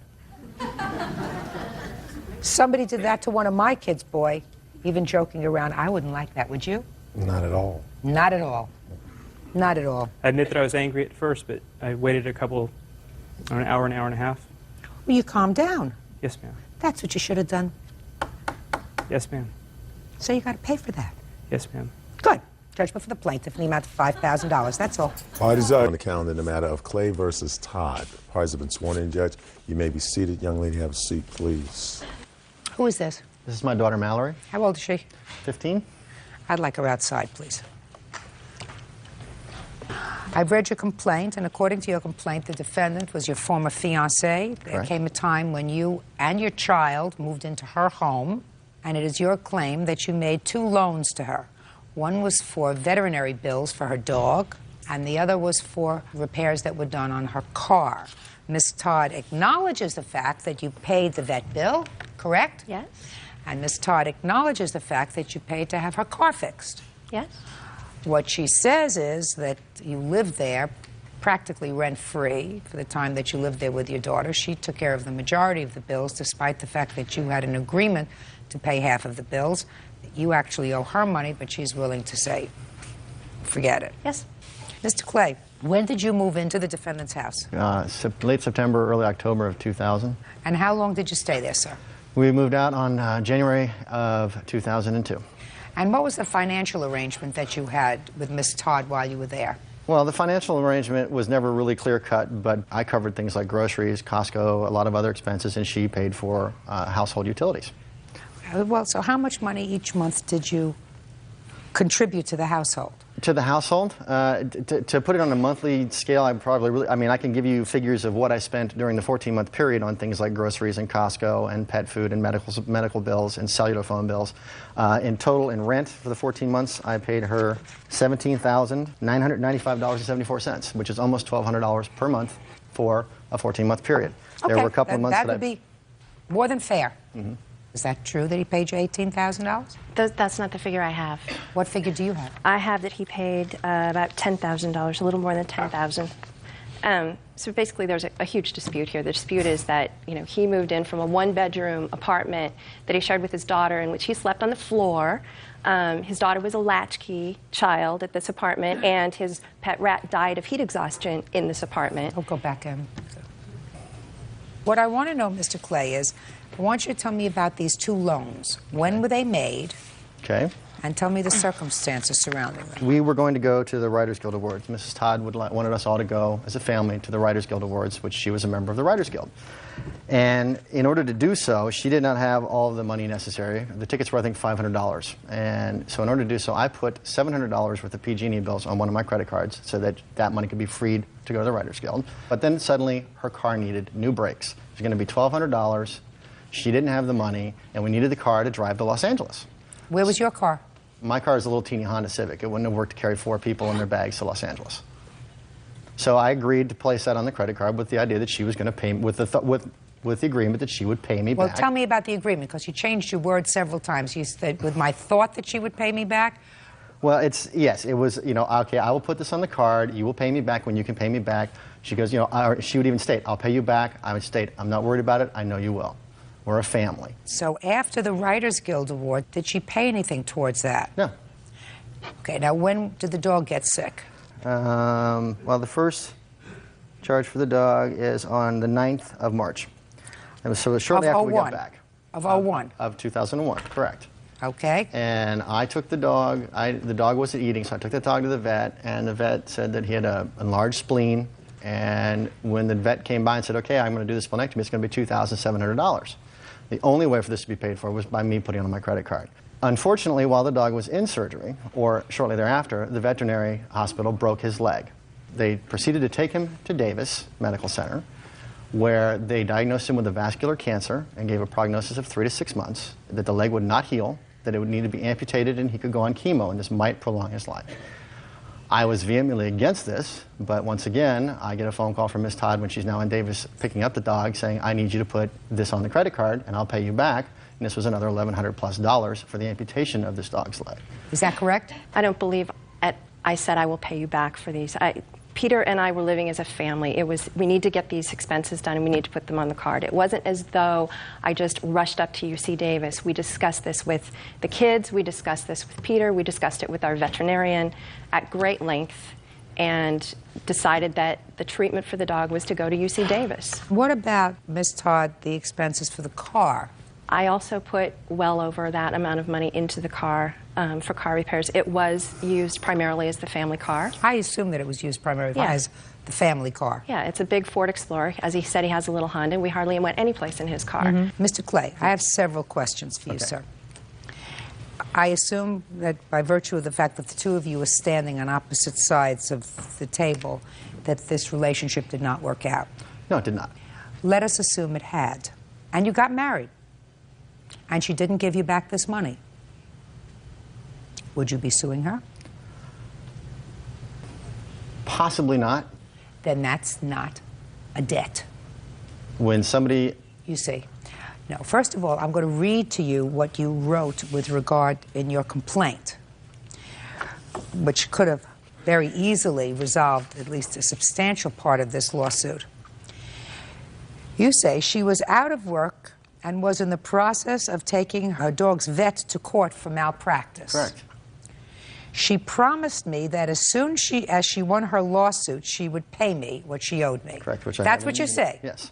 So she promised to pay you back for the car and the vet when she won her lawsuit. Correct. But she lost her lawsuit. Correct. Then you get nothing. That was not that. That's what you wrote. Do you understand? That's what you wrote. So, 10 months she made no payments. And you didn't say, where's my money? You didn't bring a lawsuit while you were living together. It wasn't until after you separated that you said, you know, that's not reasonable. She got the car, she got the dog, and I don't have this money. So I have a problem with that. There's a certain lack of, I believe, candor on your part when you say this was a debt that she promised to pay me back. Even you acknowledge that you had sort of a loose arrangement with regard to money. Do you understand what I mean? Yes. Good. Case is dismissed. That's all. Parties are excused. You may step out.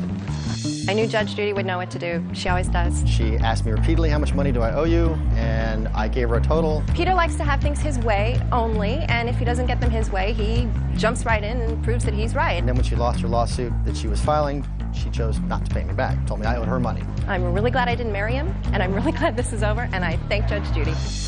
And now the next case. All parties in the matter of Osterman versus Porter. Step forward, please. Production manager Jean Osterman is suing her children's father, landscaper Lyman Porter. Jean says Lyman sold the children's toys behind their backs. Miss Osterman, the defendant is your former husband, and according to your complaint, he sold some property that belonged to you and to one of your children. You want to be reimbursed for that property. Mr. Porter says that the property he sold was his. He had a right to sell it. Yes. When were you divorced? 1994. And did the children remain with you? Yes, we have joint custody. What property did Mr. Porter take? He came to my residence and took a trampoline that he had given them summer of 2001. Is that right, Mr. Porter? No, ma'am. What was the trampoline doing at her house? I had 2 trampolines, same size, and fixed them up. And we live close to each other, so where they reside, they have a pool, so I figured I can give them one of the trampolines to use for the summer. Because, like now, they outgrew it because of all their activities and things. Well, you say that you just put it in this past summer. How could they outgrow it in 3 months? They didn't use it, and I've already replaced the tarp and had the other one restitched, and, you know, receipts to show everything that I've done to take care of it. I don't care whether you've done that, sir. The point of the matter is you can't go to her house and take things off her property without her permission. I got permission. She wasn't home. I talked to her husband and got permission. Really? Are you the husband? Step up. Judge Judy continues in a moment. Maybe you're just thick or maybe you're simple. You have 2 children. You're not supposed to do anything to purposely hurt your children. Now do you understand? No. Real cases, real people. Judge Judy. Jean Osterman claims her ex-husband, Lyman Porter, sold their children's toys without permission. Go ahead. I was working at home and the dogs were barking, and I came down and met Mr. Porter at the front of the house, and he come over and he had said that he had sold the trampoline and that he had come over to take it down. And because my wife had told me not to get involved with the situations between her ex-husband and her, I said, okay, fine. So I went in the house and tried to get a hold of my wife and couldn't get a hold of her. So she called about 20 minutes later, 30 minutes later, he was already gone, and she said by no means for him to take it. You told him he could. Your wife told you not to get involved? Took it. Okay. What's next, Miss Osterman? He also, the reason I got so upset about the trampoline is that also in June, he had purchased as a gift for my son a YZ 1997 Yamaha motorcycle, and he sold that on him. But my son, prior to getting this motorcycle, they traded another one of his in on it, that he worked really hard for his dad and his business, and he worked the whole summer and he saved some money. And LJ can tell you more of that, but Lyman just up and sold that too and wasn't going to tell anybody about that. Why'd you do that for, Mr. Porter? Okay, why I did it, the bike was a very small bike, and he outgrew it. He's a junior or a senior this year. He would squish it. I have other 2 bikes and trailers that they could use. Well, what do you think that this is all about, Mr. Porter? I don't want to get your kids up here and testifying, but why would you do anything that would irritate your children? They don't use it no more. Why would you do anything that would irritate your children? Didn't mean to irritate them. But you did. I have other bikes. I have other toys, snowmobiles. They're welcome to anything. Was this a bike that you used? Yeah. All the time? I use it often, yeah. Did he have a discussion with you about selling the bike? No, he never told me. Does he have other bikes for you to use? He's got one other one. Is it in as good shape as the one that he sold? No. Mr. Porter, I think you make a big mistake, sir. And that is, it seems to me, you're doing little things that are irritating, and you shouldn't. You've been divorced a long time, since 1994. What is the problem with the two of you? Can I show you some evidence? Sure. What evidence do you want to show I can show you the size of the bike and the size he is. Here, you don't seem to get my point. It's the bike. You might as well get rid of it before Well, it you just sits discuss there. it with him. You discuss it with him. He never helped me this summer. You discuss it with him. That's what you do. Put your hand down. Who are you? The brother and the uncle. Stay out of it. Do you understand what I'm saying to you, Mr. Porter? No. Well, let me try again, because maybe you're just thick or maybe you're simple. You have two children. The idea is you're not supposed to do anything to purposely hurt your children. And if you have an irritating situation with your former wife, for whatever reason, and there has to be, because otherwise you wouldn't just show up one day at her door and say, I'm taking down the trampoline, because I decided the kids are too big, they don't play with it, or I decided I want to sell it. That's just stupid and irritating for your children. And then he's got a bike that he used. If it's too small for him, it's also too small for you. So you had no use for it. But before I would sell something that belonged to one of my children that they used, I would say, listen, I have this bike. It's too small for you. We'll sell it. Maybe we'll use the money and buy something else. We'll buy something that's bigger for you, or I have two other bikes that you can use. Not just sell it. Now do you understand? No. Judge Judy continues in a moment. You have no case, madam. Your Honor, my son did, on the motorcycle that he sold, my son put $900 of his money down onto it, and he worked for that money in his business. And when he sold the motorcycle, he wasn't even going to tell anybody. I found out by accident that he sold it. I mean, he told me not to tell LJ that he sold the motorcycle, and I did right before he went to Wisconsin. And with the trampoline, my daughter is in cheerleading, and she used it up until 2 weeks ago when he took it. And these are gifts. He had permission to take the trampoline. I don't think that my husband, I asked my husband. He had permission from your husband to take the trampoline. Your husband is a grown man and could have said to him, you come back when my wife is home. He did not. He said, okay, go in the back and take it. That's it. And he did. Took it, and he removed it from your property. That's it. You have no case with regard to the trampoline. With regard to the motorcycle, if you want me to have your son testify against his father, I'll be more than happy to do that. Step up. Did you give your father money for this motorbike? Or? I earned $900 the summer of '97, and we went out and we bought a bike. It was a KX80, different kind. And then the summer of '99, we went and traded that bike in, and he bought me this one. Now I got it. Sit down. So your son feels as if he was at least part owner of that bike because of a series of trade-ins. Do you understand why your son feels as if you had no right to sell that bike without discussing it with him, Mr. Porter?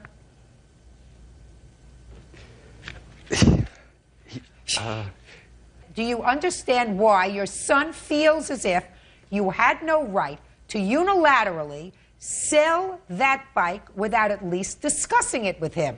The bike didn't even work because of all the... Do you understand why Sorry. your son feels as if you had no right to unilaterally sell that bike without at least discussing it with him? I guess I could have talked to him more. Oh, But... listen. Beauty fades, dumb is forever. Applies equally to men and to women. He doesn't get it, Mrs. Osterman. I realize that. He doesn't get it. Just because he's your father doesn't mean he's perfect. He's far from perfect. You may love him anyway, because that's what you're supposed to do. He's imperfect. He doesn't get it. No matter what I say to him, he's not going to get it. What other kinds of bikes do you have at your house, Mr. Porter? Can I show you a picture? Sure. Let me see. Oh, sorry. You get it. Sorry. Oops. Sorry. Okay, there you go. All right.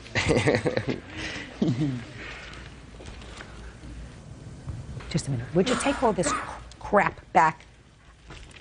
Show me the 2 bikes that you have at your house. Okay.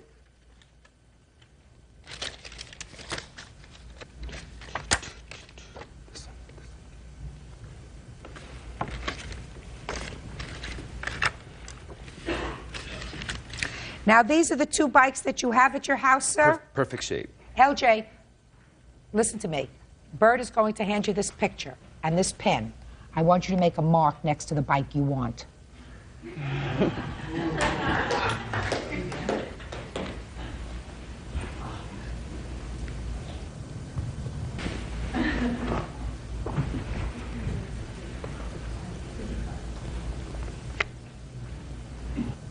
Does that say Yamaha? Yeah.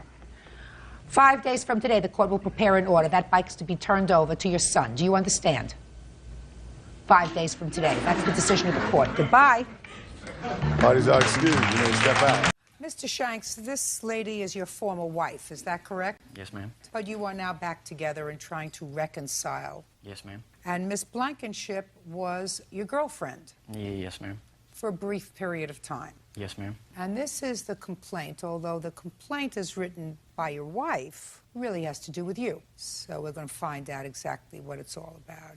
You claim that Miss Blankenship damaged a truck. It was a truck that belonged to you. She hit a mailbox or something with it, is that right? Yes. And you want her to pay for the damages to that truck. Yes, ma'am. Miss Blankenship says that she did, in fact, have an accident with the truck, hit the mailbox, there was some minor damage, she told you about it, and at some point you told her to forget about it because you had moved her in with her children or child? My child. With her child into another house that you owned, and she relocated because you were together. Then when you decided to go back to your wife, she was told that she had to vacate the property immediately. She had exactly a week and a half to A week. clear the vacancy. And the suggestion is because you told her she had to get out of the house within a week, you told her to just forget about the damage to the truck. When were you divorced, Mr. Shanks? I was getting ready to go through the divorce in June 2005. When did you meet Miss Blankenship? About the same time, about June. Okay. And when did you purchase the second house? Obtained the house around June, July, in between there. And when did Miss Blankenship move into the house with her daughter? When the house closed, and it was in August. And that was at your suggestion? Well, You were together?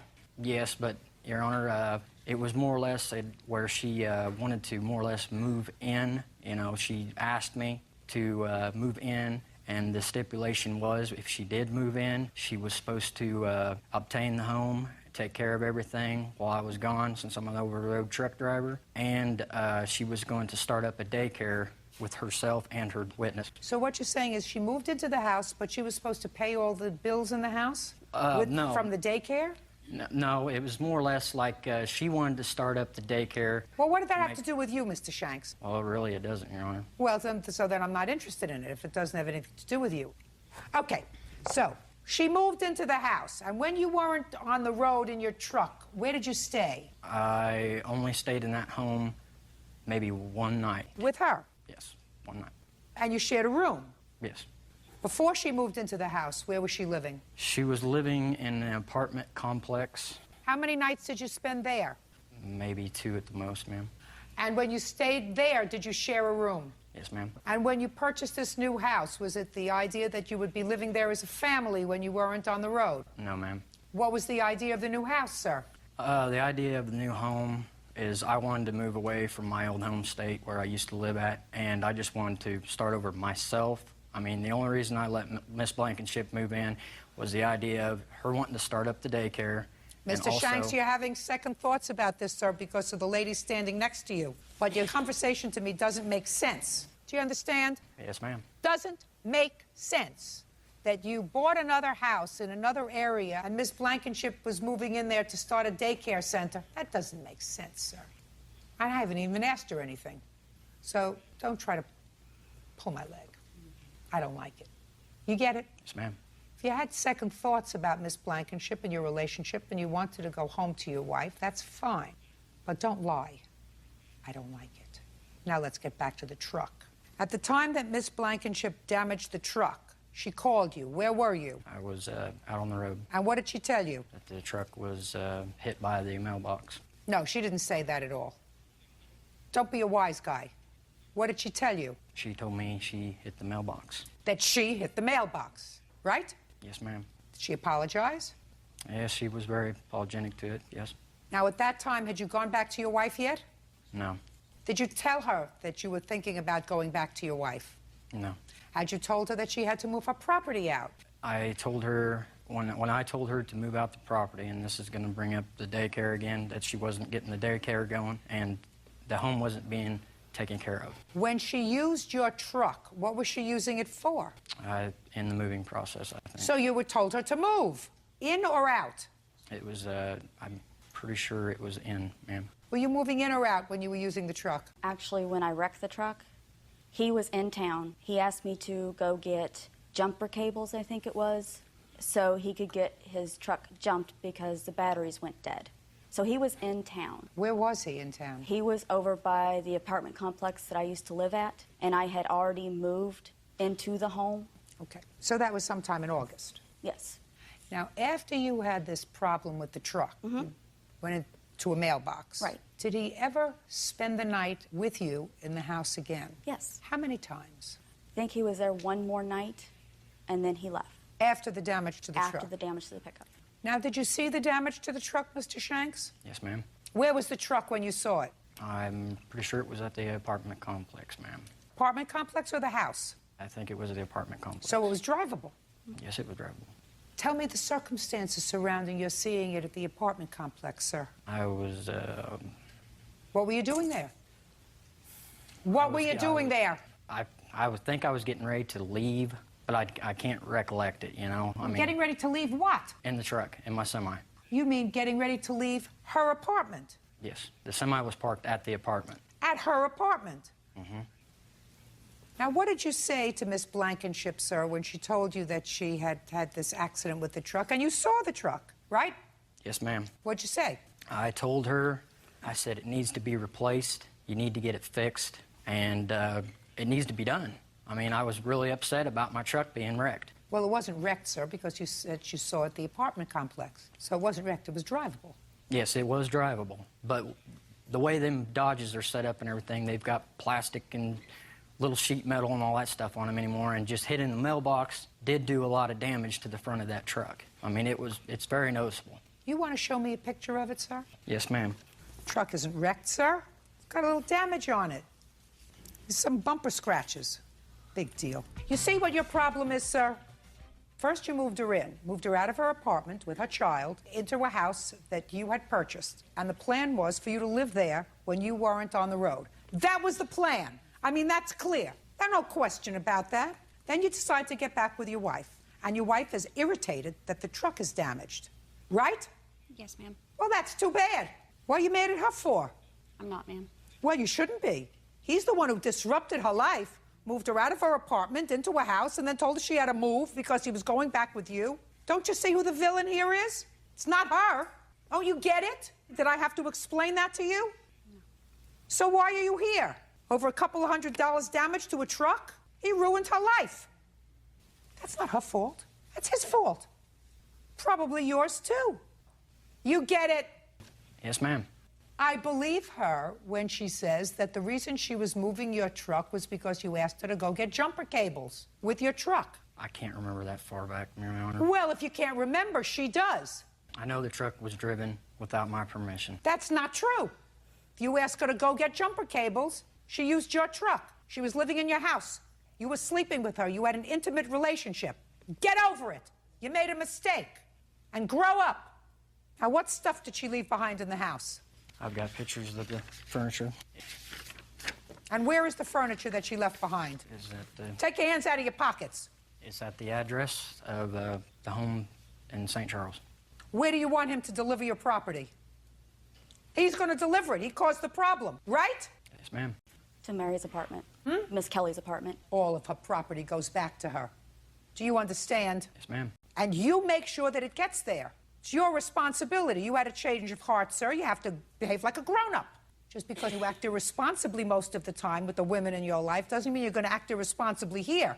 I mean, I read the papers. You relocated this lady and her child with a promise that you were going to have a life together, that she was going to start a business in the home. And because you had a change of heart, you told her, sorry, you have to move. Now, you moved once, now you have to move again. Where did you move to? Back to the complex? No, I had lost my apartment because of him promising we were going to have a life together. Where are you living now? I relocated closer to home, closer to my parents. Excuse me, Your Honor. Yes. May I say something? Yes. She spent 2 nights in her car because she had nowhere to go. My daughter stayed with a friend because I did not want to be a burden on anyone else. I let my daughter stay so she would not be without. How old is she? She's 11. She was 10 at the time. You got it? Yes, ma'am. She gets all of her property back. Make sure that that happens, sir. Yes, ma'am. Take care of the truck yourself. It's the least you could do. And tell your wife to get over it. You got it. Yes, ma'am. Goodbye. Miss Rose, Mr. Nelson is a former boyfriend of yours. Correct. And he financed a car. He was responsible for the payments on the car, but it was your car. Correct. The agreement was you were to make the payments on the car. When the car was paid off, it would be yours. Correct. Well, what happened is that you missed some payments on the car. Couple, 2, maybe 3. And the car was repossessed by the company. Is that right so far? So far, I made a payment. I had placed it on the Dropbox. I don't want to hear that you made the payment. You placed it on the Dropbox. They didn't cash the check, but then you missed 2 more payments. You missed payments, correct? Yes. And the car was repossessed. You called up the company, and the company said, well, if you make up all the payments that you missed, we'll give you the car back. You were prepared to make up the payments, right? Correct. But Mr. Nelson says, I'm not going to sign off on you getting the car back because I don't trust that you're going to continue to make the payments on the car. Let them take back the car. I'll make up the missed payments, and I just want this off my record so I don't have to worry about it anymore. So you're suing him for not making it easy for you to get the car back from the company. That's your lawsuit? Yes. That's not a lawsuit, Ms. Rhodes. Well, Your Honor, I have the paperwork pertaining to the money order that I had purchased and I had put in the Dropbox. After the 29th of December, I had called and checked the status of the money order. The money order had not been cashed. Ms. Rhodes, you don't seem to get me. After you had this alleged mishap with a money order that you allegedly put in a Dropbox at the car company, which they didn't cash, you then missed 2 more payments. Ma'am, the money order was for $250. You then missed, according to your own statement, 2 more payments because you had trouble. Is that correct? No, it's not correct. Well, that's what you wrote here. That's what you wrote here. How many more months of payments did you miss? I only missed, to my knowledge, I missed 3 payments, which is a month worth of payments. You missed 3 payments, and the car was repossessed. That's correct, but as far as I know, I thought the payments were current. Well, they weren't current, and you have no cause of action against Mr. Nelson. Mr. Nelson doesn't have to make it easy for you to get your car back from the company. Your responsibility is to see to it that the payments are made on time, and they are made to the right place, and to check and see if they were cashed, and to check and see that his credit is not at risk. That's your job. He was being very nice to you, but things transpired, which we'll get to in a moment, because you have a counterclaim that suggested to him that you were not particularly a trustworthy person. So he wasn't going to make it easy for you to get the car back, and he has no legal obligation to do that. And this is, of course, a court of law. And in a court of law, he is not under legal obligation to get you your car back from the finance company after you missed. I don't care if you missed 1 payment. According to you, you missed 3. Well, can I say this? Sure. If I wasn't such a trustworthy person, I was able to pay the money to get the car back, but he didn't want to do that.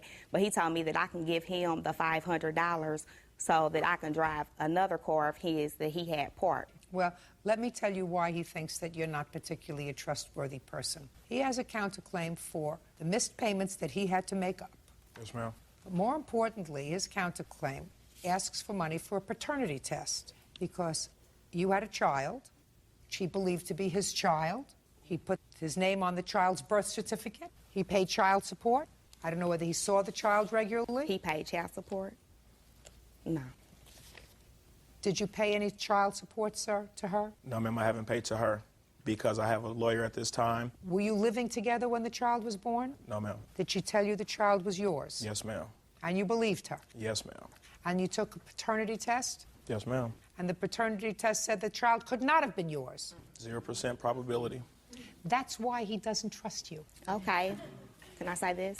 Yes. He took a paternity test. I didn't know nothing about the paternity test. I wasn't there when he swabbed my daughter's mouth. I don't know. I mean, as far as I'm concerned, he could have, I don't know. He could have, but I think you certainly have to go to court to find out.